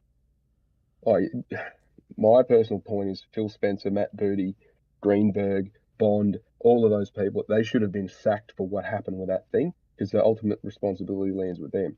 But they keep pouring money into this thing, and it's not really improving. And I can't understand why people would defend what occurred there. It was not ready when it was. You look at the development history, the thing wasn't even close to being ready from the time frame they said it should have been, and they only delayed it a few months out from when it was supposed to launch. It gets split up, it gets broken, it gets hacked up, it gets stuff taken out, 2/3 of the game gets removed. It's still a buggy mess at times. And they just keep throwing money after it and going, yeah, okay, great. It's effectively costs, the multiplayer is free to play. You can get the rest of the game on Game Pass for $1 a month, or $1 for 3 months if you're smart enough to find it where it is. Or I keep saying people who pay for Game Pass are suckers, because you can get it for free. How is your premier title then translating into revenue, let alone translating into profitable revenue to be reinvested? Well, it's not. And they just keep throwing money after it from somewhere else within Microsoft. Somewhere else is funding that. Yeah. Well, they could do it, David. They could do it. I mean that's the position they're in, and like we talk about them being a loss leader, they could definitely do it. Exactly. But the reason I harp on about it, and I'm sorry if it sounds like I'm dragging, but the reason I do that is because I own shares in Microsoft, and it drives me up. I can't explain how frustrating it is for me to see how much money they piss up the wall on that thing, and they don't hold the management accountable. Yeah. Because it's sucking billions of dollars of usable funding in operating profit that could be redistributed into other business areas like cloud, Azure, and all that to prop that up and to generate even more returns there. Not only is it sucking money out of those business lines to keep operating, they also went and chewed up with this Activision thing, 70 plus billion of 105 billion available for investment, where they could have quite easily tripled or quadrupled the size of Azure through a construction program and brought the cost of running that thing down by investment in technologies. And they just went and, all right, well, let's just go and spend the money on this thing that's got minimal upside, because straight away they're going to lose at least $2 billion in the revenue when Activision comes on. Yeah. So they're already in a loss-making position as soon as it hits the deck. As I said before, if they put everything in Game Pass, they could be buying a $4 or $5 billion loss on top of the $4 or $5 billion they're already making. How is it a sustainable point at the $10 billion losses? Yeah, David, I get the financial argument, but like, you know, I hear what you're saying. You know, but they're in that position where, like we said, they're gonna they're a loss leader. They're okay with that. Yeah, but if they were selling the games, they're selling the games at $70 for those top end AAA games. Yeah, and they're generating twice as much revenue as what they would be now. Different story. All of a sudden, they're making money, and that's the difference. That is the big difference between what they were doing 10, 15 years ago when games were $60 and it was all pretty much physical and there was bugger all internet involvement and you didn't have these servers and you didn't have Game Pass and all that sort of stuff. Now they've got all that shit that they've got to deal with. They've got to pay for it somehow. Real quick, Rod, I'm really not trying to pick on you, man, but I see what you're writing here. David's not arguing that Game Pass isn't great for the industry. Actually, I think earlier in the conversation he said that he thinks it's a great idea.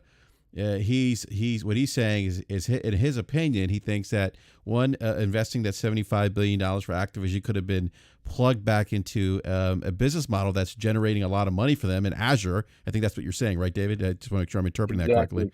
And that them being a loss leader and just burning cash right now, as he's looking at this from a financial analyst perspective. He's also a stockholder, which you mentioned. It kind of drives him up the wall because he feels like they could be, instead of burning that money, they could be investing it in areas where they could be making more money back today rather than being a loss leader. He's not saying anything as relates to it being a good deal or bad deal for consumers or Game Pass not being for the industry. He's not saying that at all. I don't know how you're arriving to that conclusion. So I just wanted to clarify that. Yeah. So let me ask you, David, real quick. So, because the inflation part's kind of interesting to me, and again, I'm not advocating for higher prices. You can kind of understand. We're all adults here. We all buy stuff. I think most of us probably understand that the cost of products, goods goes up over time.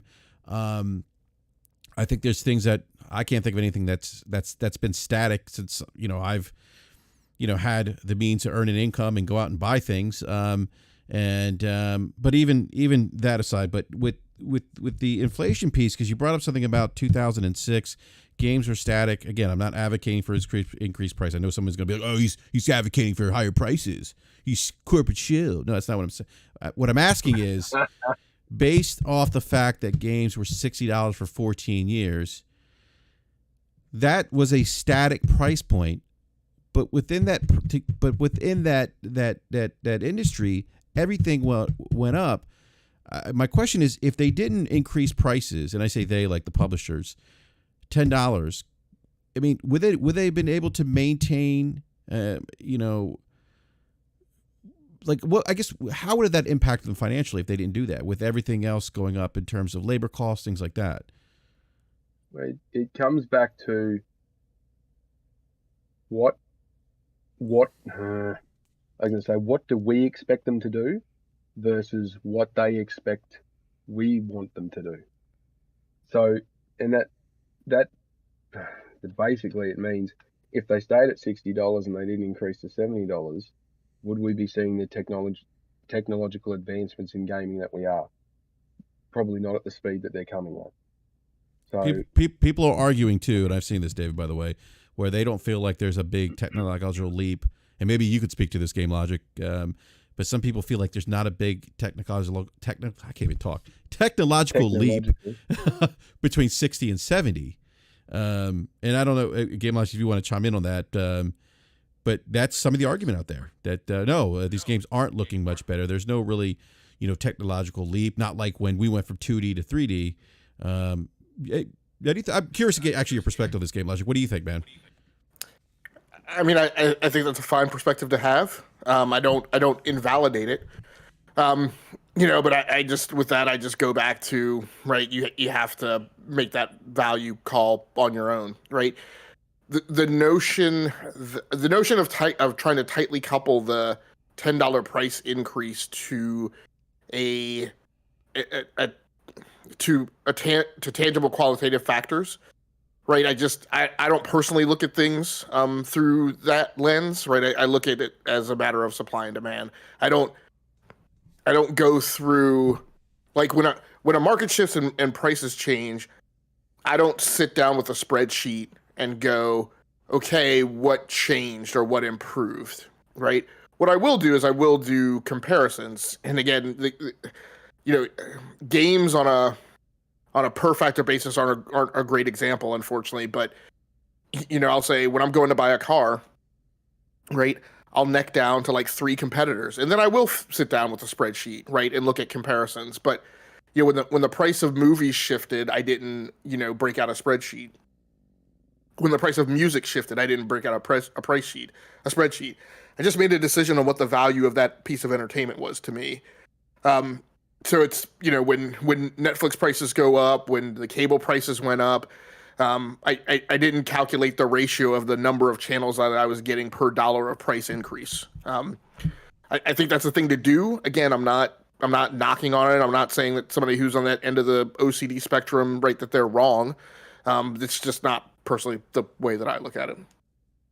Yeah. And we didn't do that when games went from $50 to $60, right? From the OG Xbox. Rodimus is saying we did. He said we went from 50 to 60. We had Blu-ray, Wi-Fi games during the PS3 era.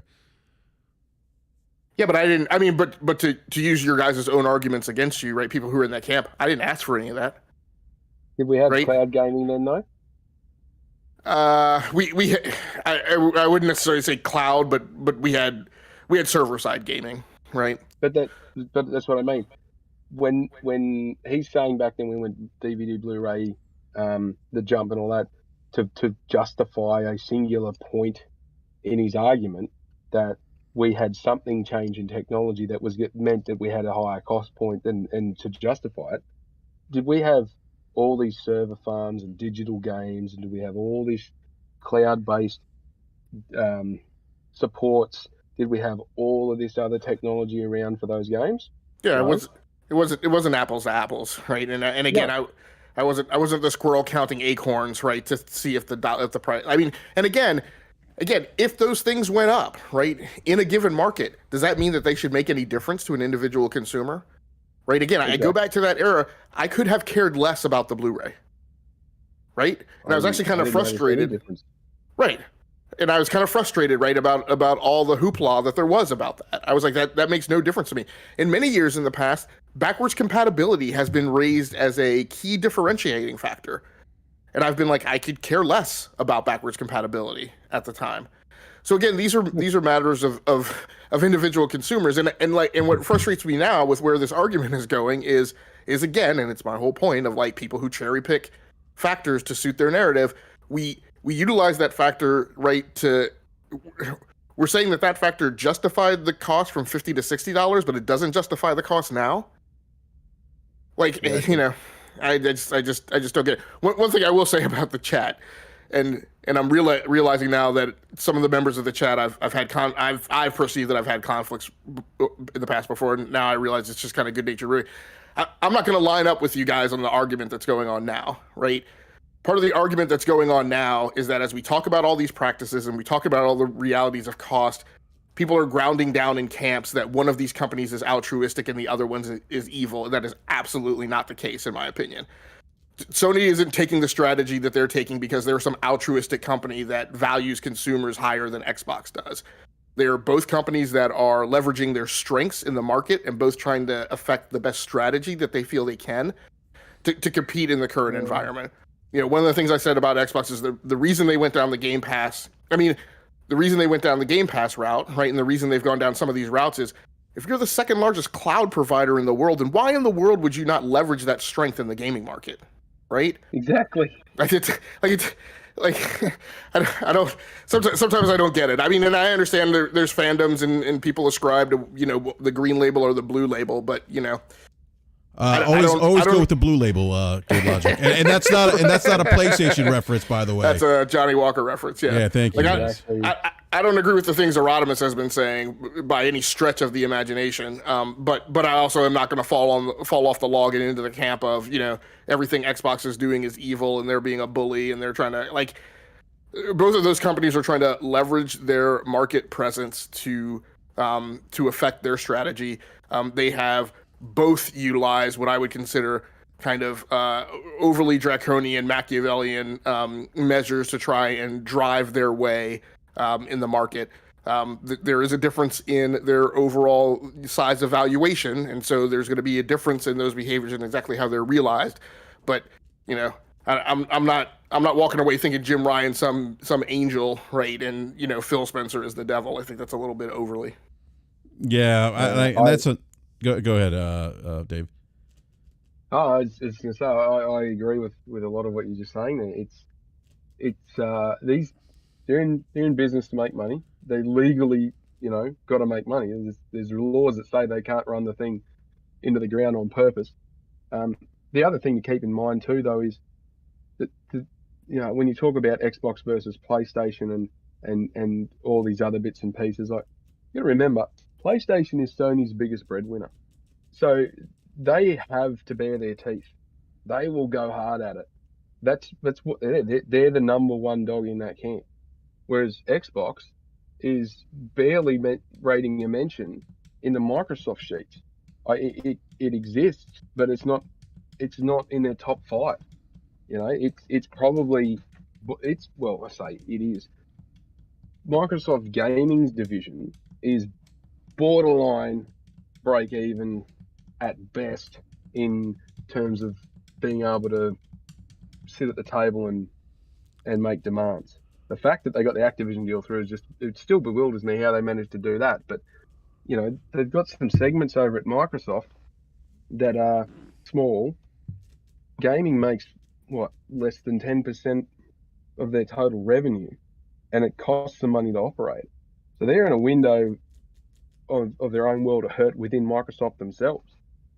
So to sit there and say, "Oh, these guys are great, these guys are shit," you got to put it, just because I like this straight away, you instantly hate everything else.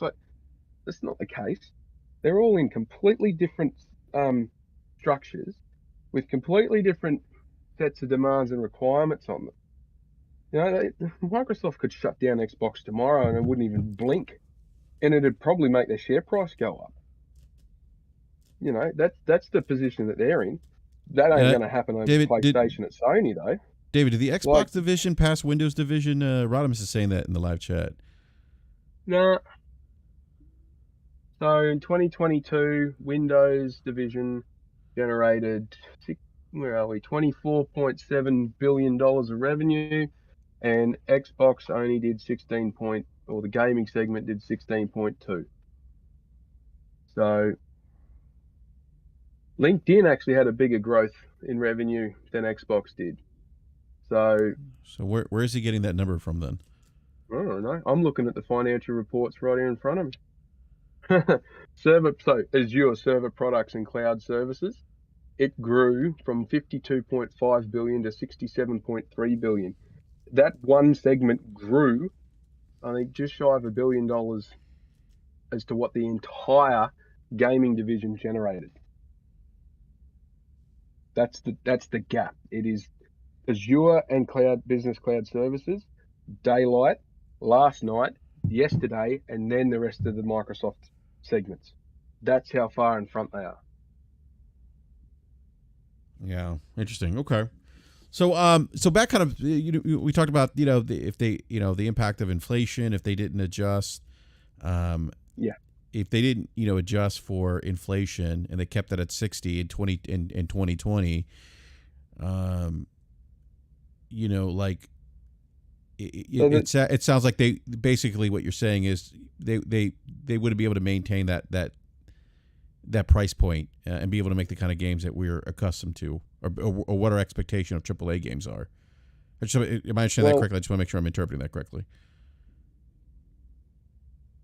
I'd say yes. Game logic. Sorry, I run that by me one more time. I'm arguing with the chat. No, I know. What I was asking him, we were talking about the impact of inflation. Had they kept games at $60? And again, I'm not asking this question to justify $70. I'm asking the question because I'm trying to get understanding of why they went from 60 to 70. Like, what is the? Because I'm not a financial analyst, but I'm smart enough to know that money drives the decision making. These companies are in the business to make money, like you said, David. They have a fiduciary responsibility, legally bound to make money or not to drive the business in the ground. And what I'm trying to understand is the process here. Like, and what I'm asking Game Logic is, if they did not increase from 60 to 70. And David brought up that 60 had been the price point for 14 years up until this generation. What would the impact been to development? So I mean, this is the way that I'm viewing it, because this is the way I would go about making the decision, right? So let's just say at the end of the day, the gaming division's strategic mandate, right, is to, as we've said, is to make money, right, in a contributory fashion towards the larger overall business model. Now, over time, that may vary and may fluctuate in terms of specific business models like Game Pass and, like I said, the loss leader, whatever. Let's just super simplify it, right? And say that their objective is to make some X amount of dollars to contribute to the overall bottom line, right? Inclusive of like managing what I said before, the goes intos, right? Managing the costs such that the overall P&L, right, comes out upside on the balance sheet. So Game Pass is a part of that, right, in terms of its model. In terms of its traditional model, which is the whole thing about the $70 thing, right, it's to sell a certain amount of games. Now, what goes into that, in addition to all the other things that we've talked about, is one huge thing in the games industry is risk management across the portfolio, right? And so only a certain small percentage of games are actually profitable, right? The 5%? Rest of them, yeah, I mean, I'll go as high as 10%. We've heard as low as 5%, right? And so, when you think about, now that's I think that's an aggregate, right? So when you look at the aggregation of all the games that are published each year, which include, what is it, like $11,000, right, on Steam, right? 11,000 games on Steam. And so when you look at all the games that are done, and let's just talk about the Microsoft, right? It's a portfolio level price. I'm going to produce X number of games a year. Some small number of them are going to be profitable. The rest probably won't even break even, and therefore they're a loss. So I got to set a price at the portfolio level for the titles, right, such that it manages and hedges against my risk. That price is going to be, it's my NCAA analogy, right? When I set the prices for the football team, that revenue has to support all of the other teams at my college, right? Including the lacrosse team and the swim team, because people aren't paying money to go to those matches, right? So I'm going to set the price at $70 for every game. And I've heard this a little bit this week too, right? People go, well, this game should be that much, and that game should be this much, and that game should be that much. And I'm just going to tell you, right, from a portfolio management perspective, nobody's super interested in doing willy-nilly cherry-picking price, right? Maybe you get around to something that's sort of like the Samsung model, where there are different things available at each price level for different segments of the market. But by and large, particularly when it comes to software, right, by and large, the overall desire is to just pick a price. I'm not going to say Microsoft hasn't gooned that up in the past. Like I said on the show before, one of the most frustrating things for Microsoft sales engineers is like every time they have to go to somebody and talk to somebody about what the prices of their products, they gotta unroll this spreadsheet that's as long as their arm to talk about the 59 different SKUs and methods by which you can purchase a thing. I was trying to say in the chat a couple weeks ago on Crossfire, right, when Fork was on and was talking about, well, now you can only buy Office 365 right in the subscription model, and that's absolutely not the case. You can buy Office 365 in at least a half dozen different ways, probably as much as a dozen. But the problem is that you don't have the same service level agreement, right, in terms of patches and updates and vulnerabilities and stuff and feature rollouts that are going to be made available to you. So you can buy Office 365 at $150, right, and use it at home, but you're not going to get feature rollouts and patches and stuff at the same level that you will if you are under the subscription model. So at any rate, going back to the $70 price, right? I think it's good. It's a matter of a price that's set to balance risk, and it's a price that's set to try and keep up with increasing costs. One of which is going to be labor, and one of which you're going to look at is, hey, how many, what am I going to have to provide for raises to people over the period of time? And remember, right? It is very, very, very likely, based on historical precedent, that when this price bumps up, it's going to do the same thing. It's going to get set, and it's not going to move for 10, 15, 14, 16 years, right? So it's a price that somebody's looking to set that's going to have some legs to it for 2 console generations, right? So that's my belief in how they're coming up with the $70 price. And that's part of my reason why all of these mental gymnastics and cartwheels to come up with all these reasons of, I'm going to itemize costs on a spreadsheet and that equates to, what the cost should be. And so therefore the price should be X. I think are highly invalid and just bad analytical methodologies to get to what an individual consumer should be willing to pay for a game. You're being very kind by saying there's methodologies involved in some of this analysis. I was being very kind by using the word analysis. But that's part of why I wanted to have this conversation, just given the expertise that you and David have. Go ahead, David. I was just going to say to continue on from what he's just said. We're talking about a handful of games in a very specific part of a segment, and the uplift is $10. Like, I guarantee you that if you just didn't buy those 2-3 cups of coffee this week, you could afford the difference to what it was, $60 to $70.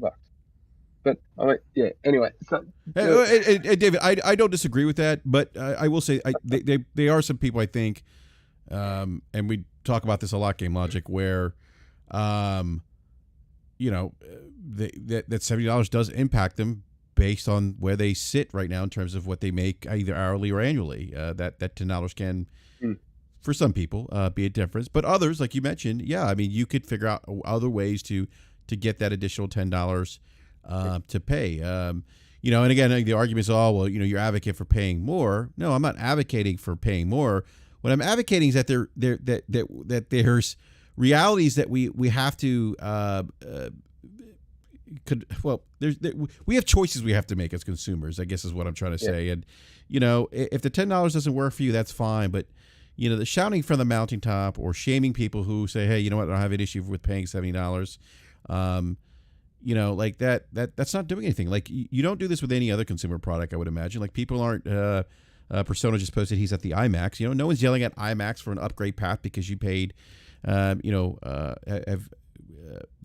yelling at IMAX for being more expensive than the regular movie theater. Things like this model, this tier that we have, and AAA games being at the highest end of the tier, not uncommon from any other products that are out there that have tiers. Yeah, go ahead, Dave. I'm sorry, I was just ranting along there, man. But go ahead.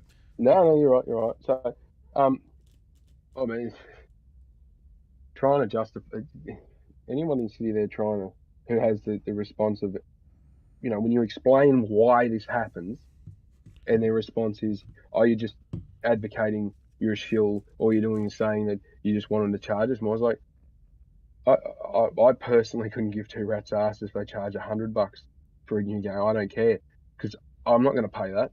I don't pay $70 for a game. I wait until it's cheap comes down to a price point that I'm comfortable with. And that's the other part of the argument that they seem to completely ignore is individuals' buying habits and what they're comfortable in paying and their perceived value of it. So, to just continuously go, oh, you're just advocating for higher, advocating for higher. No, because they'll release it at $70. New Call of Duty comes out, it'll be $70, and then there'll be a couple of weeks later you'll have the first battle pass or the season pass, and that'll be $40, and then you'll have the add-ons to that. It would be $20 for the whole package, whatever. By the time you finish season 1, you've probably paid $150, $160, $180. Oh man, Now, you know what? You know what, Dave? I've spent $100 on Fortnite already on so skins. now, so where's the uproar about that? Where's the uproar Well, about that? About paying $70? You pay $70 to get the base game, and then to be able to do what the game's designed to do, you got to pay another $60 or $70. Why are they not mad about microtransactions still? Why are they not mad about all that other stuff? They're just nitpicking a particular little thing, which, you know. And I'll be brutally honest here. If you're in this as a hobby and you can't afford the jump from 60 to 70, you were never buying games at $60 anyway. You would have been buying games either on secondhand market or on sale. And it doesn't take long for games to come down. I'll give you an example. What was it? Gran Turismo 7. Gran Turismo 7 launched $70 game for the PS5 version, right? uh-huh. Thing's been on sale for $50 for the last month. It's only been out since March. We're in August. Like, it's selling pretty well. It didn't need to go on sale. But hey, if you couldn't afford it at 70, you could have afforded it at 50, surely. But, you know, different people have different requirements. You know, I've got a family to look after. Some people that buy games at $70 on launch don't. That's fine. That's an individual consumer habit that must be taken into account. And these companies have got teams, tens and tens and tens of people who study this shit every day. They get paid to find this stuff out and give it to the decision makers so they can work out what their game is going to be. But to tie it back in from that, to tie it back into one of your original question as to what's the value coming out of this price increase, to add on to what Game Logic was saying, we aren't seeing massive graphical jumps. We hit saturation on that last generation. Well, we haven't seen them yet. They're coming, but, you know, we're not going to get a massive jump, like you say, from 2D to 3D or from 3D to HD and then up to 4K and all that. There's diminishing returns there. So what we will see is an increase in the immersion. So like with the DualSense controllers and VR and all that other stuff. So being immersed into the storytelling, being immersed into the game, getting more of a feeling of what we're doing rather than just, you know, jumping up and down on the screen. Immersion's one. That technology comes at a cost to develop. The other thing we're seeing is, as I said before, it's how fast they can make a better quality game. And an example I'll give you is we're talking to John Drazy on a different podcast a couple of weeks ago. He's doing a indie game, Motor Cubs RC. It's a spiritual successor to MotorStorm, right? Or in that similar vein, arcade racer.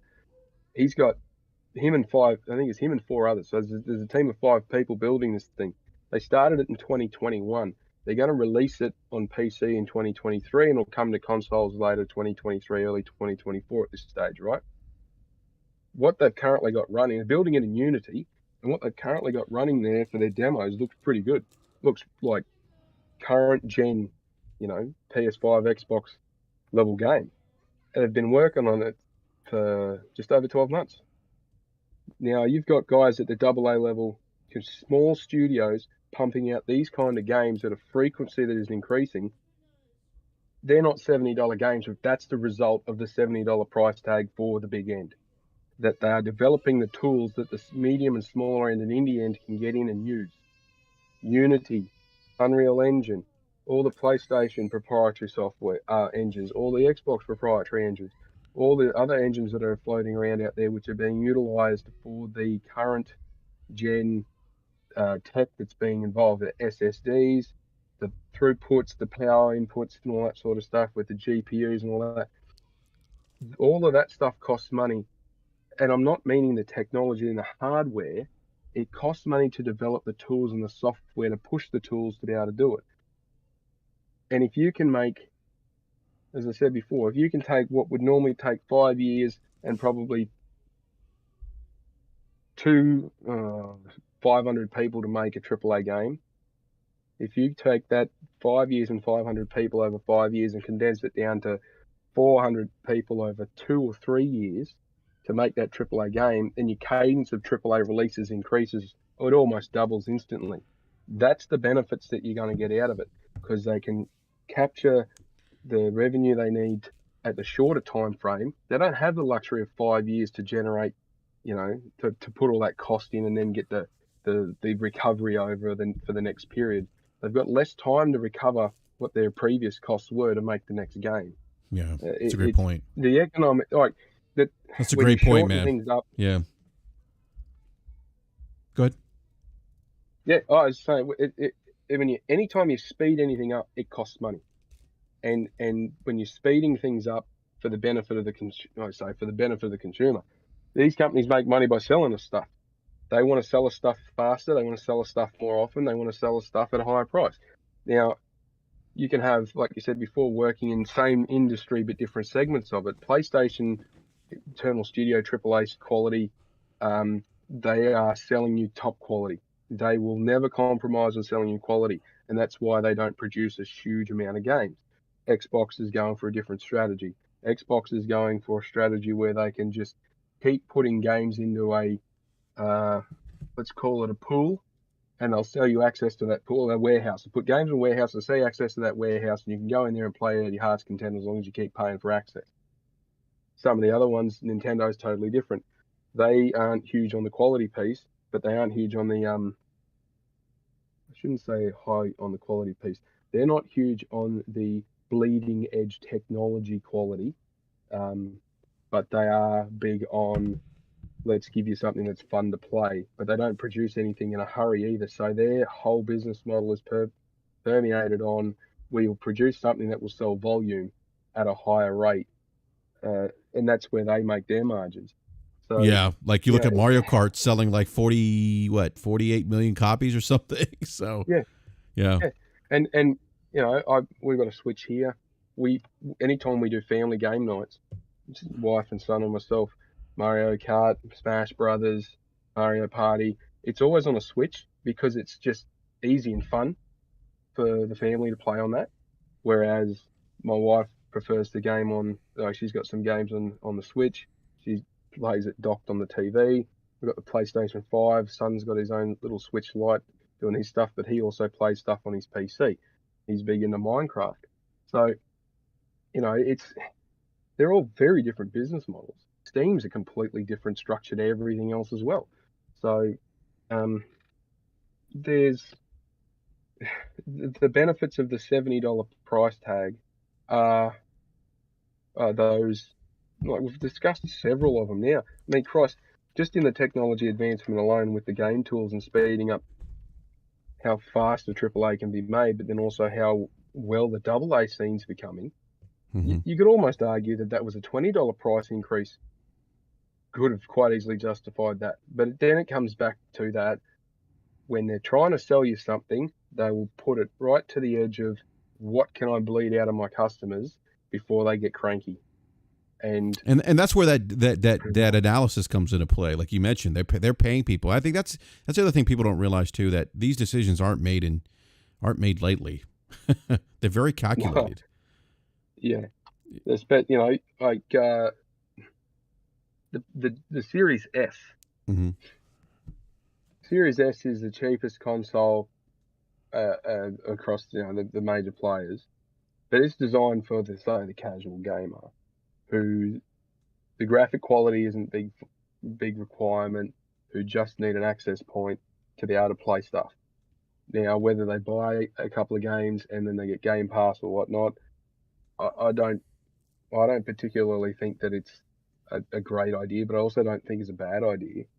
It's a cheaper entry point for people who haven't played games before. But that is the entire point of half the shit that both of the big players or all the big players are doing, is everyone seems to carry on like everybody's been here since the start. More than 50% of current console owners only jumped on since 2013, 2014. Like, a lot of people need to just take a breath and remember that there's a huge amount of current gamers that have no idea and have never touched a PS1, 2, 3 or an Xbox 360. Mm-hmm. Wow. They haven't touched any of them. So to go on and say, oh, you know, I remember. You feel like an old man saying it. I remember in the PS1, the PlayStation 1 games had launched, and they were freaking expensive back then, because a game as a percentage of your average take home wages was a lot bigger than it is right now at $70. But we used to wait until they went platinum. I remember the could, PlayStation Platinum. I would wait for that. Yeah, they're like $20 or something, right? Or 20. I think they were $20 here in the US. Yeah. Yeah, brand new for bugger all. But and it was because it was all physical. Sometimes, you know, down here in Australia, we didn't have a choice. We never got them at launch. When they went platinum was when we got them. Yeah. So they had very specific releases. These days, they release them worldwide at the same time, and you've got this and that and everything else. But I mean, you know, you look at the marketing now compared to back then. You look at the distributions compared to back then. You know, it's economies of scale. Everything is an economy of scale, because when you're manufacturing stuff, the more you produce over the same period of time, the cheaper the cost per each item is. And you can generate a saving in the production there. And it's exactly the same as what we're going to see with this increase in price tag, or what we're going to get with how fast they can start making these games. I'm genuinely serious. Yeah. So God of War Ragnarok could have quite easily been a 3-year development cycle to what a lot of people are saying is going to be defining on, you know, setting the standard until Naughty Dog come out with whatever their new game is. And then you've got Naughty Dog working on The Last of Us Part 1. That's 2 years. Both of those are reusing assets. And everybody's big on remakes and remasters and sequels and all that sort of shit at the moment. Well, if it takes you 2 to 3 years to produce a sequel of a very, very, very successful game that you know is going to be successful anyway, is going to make money left, right, and center, versus making new IP, which is going to take a lot longer to make because you've got to build it from scratch. At some point, you've got to use one to cover the other. Now, you know, by the end of this year, we will have seen the two powerhouse teams of PlayStation, graphically and game and storytelling. They will have not pumped out necessarily new stories, but they will have pumped out games that are going to take advantage of the PS5 and show what it's capable of doing. But they've got stuff in the pipeline that is being built from scratch to really push it to its limit. Xbox is doing the same stuff. They've got teams working. Xbox doesn't have teams of developers that are straight out of grad school that don't know what they're doing. They've got teams of developers working on stuff that are trying to push that piece of technology right to its limit, and you'll see it. You'll see it come through. The speed and the quality of what they're able to produce is increasing, and the speed of how quickly they can produce them is decreasing. And that's where the $70 price tag comes into play. They're not, you know, it might not be right now that you see the value in it, but it's like anything else. You go and order a meal at a restaurant, you go and order a beautiful steak dinner, you got to pay for it. You might have to pay for it up front. You might have to pay for it at the end of it. At some point, you're going to pay for it, though, and it ain't going to be the same as going to the barbecue next door. Oh man, this is funny. We have used that analogy to try to explain tiers on this show, where, again, you know, you're going to pay for that Ruth Chris steak. You know, it's not going to be it's not going to be like going to what's a cheap steak place around here? Game Logic. Is Chili sell steak? Outback. Outback. Yeah. You know. But that I can leverage off that analogy because I grew up on a beef farm. You go to the cheap ones, and that's the old cow that was just about ready to cark it anyway, that has probably just been pasture fed, lived through a couple of tough seasons, had a bit of a rough life. It's not the best breeding, it's not the best genetics, and it's probably, you know, it's okay. I'm not saying it's bad, but it's certainly not prime Angus that's been grain fed and shedded over winter and looked after on high quality pasture and all the rest of it. No, not like Wagyu beef where they massage money to get quality. That is true. Yeah. I mean, I I don't see people yelling at BMW for making expensive X7s. But so go ahead, Gabe. And so one of the models I've been talking about, right, which oh, may I'm be... sorry, real quick, Gabe, let me just interject here. Yeah. I do need to wrap up the show because kids are back home. So, yeah, so we'll wrap up after your comment here, Game Logic. So I'm sorry, go ahead. Okay. So one of the things that I've been talking about, which may be a closer analogy, because we have lots of analogies and they're hard to kind of squelch down on, right? We get lots of analogies to the left or right of the economic scale. And one of the things I've been bringing up is the HBOification of games, right, in the $70 model. And what I kind of mean by that is, when I was a kid, we didn't have HBO, right? And so there was this perception that only the rich kids had HBO. And it wasn't even really a matter of HBO. It was a matter of who had cable and who didn't. But it was kind of represented by the kids who had HBO. And the conversations at school were, right, them having access to all these movies, right, that we hadn't seen because they hadn't come to, broadcast TV yet, or all the stand-up comedy things that they were seeing and were talking about that we had no insight into, all of the TV shows like First and 10, right, back when HBO was in the outset of its TV networking, and so. What I think we might be heading towards, right, is if people are really serious about, they're not going to pay for $70 games, or they may not be able to afford $70 games, then we may see this further segmentation of the market, which is something, BRAP, you and I have talked about, which is, AAA AAA games, period, whether they're first party or whatever, may move upscale. We may see additional market segmentation and separation between what is kind of an upper tier or kind of luxury part of the market. And there are going to be people who are going to be playing those $70 games and people who won't. And I think one of the things that I want to kind of wrap into that is, you look at some of your big YouTube accounts that are out there fleecing this issue and calling the people who are saying, hey, prices are going to go up just because of these factual reasons. Those people aren't going to not play $70 games. I haven't seen a YouTuber who's monetizing their channel saying, hey, when games go up to $70, I'm not going to be reviewing those games anymore. They're going to continue playing them, right? These guys that you see with their granite countertops in the background of their videos, with their Go XLRs, their $500 Secret Labs chairs, all these people riling you guys up are actively today participating in the market dynamic that is going to make those games cost $70 because they're paying for them now. They're not denying themselves of them. They're not necessarily waiting for sales. They're paying for them, or they're having them given to them. So it's gonna be interesting. Yeah, I mean you're right. There are some YouTubers out there that are kind of monetizing this conversation and are admittedly paying for $70 games. The irony of it, with your subscription money and your super chats. Exactly. Yeah, that's the funny thing. They're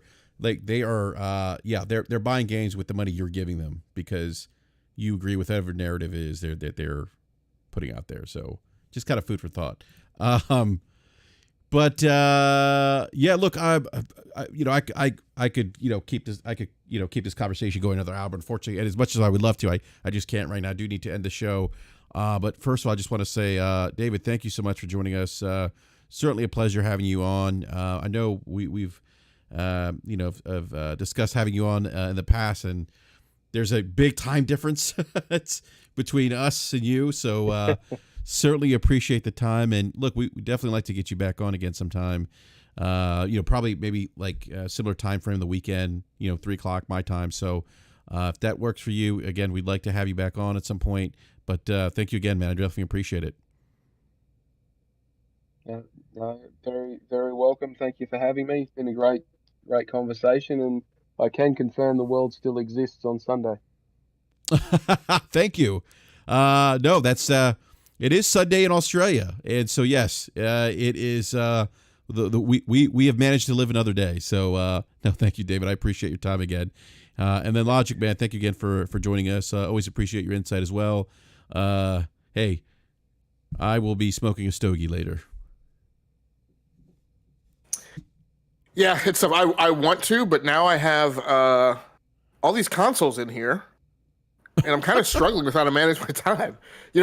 Life was great when I was PC only. I wasn't bothered by this hardware FOMO and OCD, but Now I got to watch the operating hours that I spend on each console. So I may join you in spirit, but I may have to invest some time in gaming on this hardware. Yeah, I'll be on Fortnite at some point too as well, because I clearly can't play anything else but Fortnite. By the way, I don't know why. I just but anyhow, I really I hope for those who are listening that maybe you got something out of this. Again, this wasn't this conversation wasn't intended to because I know some people are going to interpret it this way. But it's not pro raise prices. This is just a conversation of kind of what goes on behind the scenes, some insight into inflation, how that impacts consumer goods, prices, things like that. So yeah, but thank you everyone in the live chat. Appreciate it. Please hit that like button if you're new. Consider subscribing and hitting that bell notification. We'll be back on Wednesday night, 9 p.m. Eastern time for our regularly scheduled BRAP. Hopefully there's some more gaming news. There hasn't been a whole lot recently, but well, there was we'll probably talk about this on Wednesday. There was Death Stranding coming on PC. Some of the reactions to the Kojima, people yelling at Kojima, calling him a traitor. That's crazy shit. But anyhow, everyone enjoy the weekend. Again, big thank you to David, our guest, and we'll catch you next week, Wednesday night, 9 p.m. Eastern time. Everyone have a great rest of the weekend. Thank you.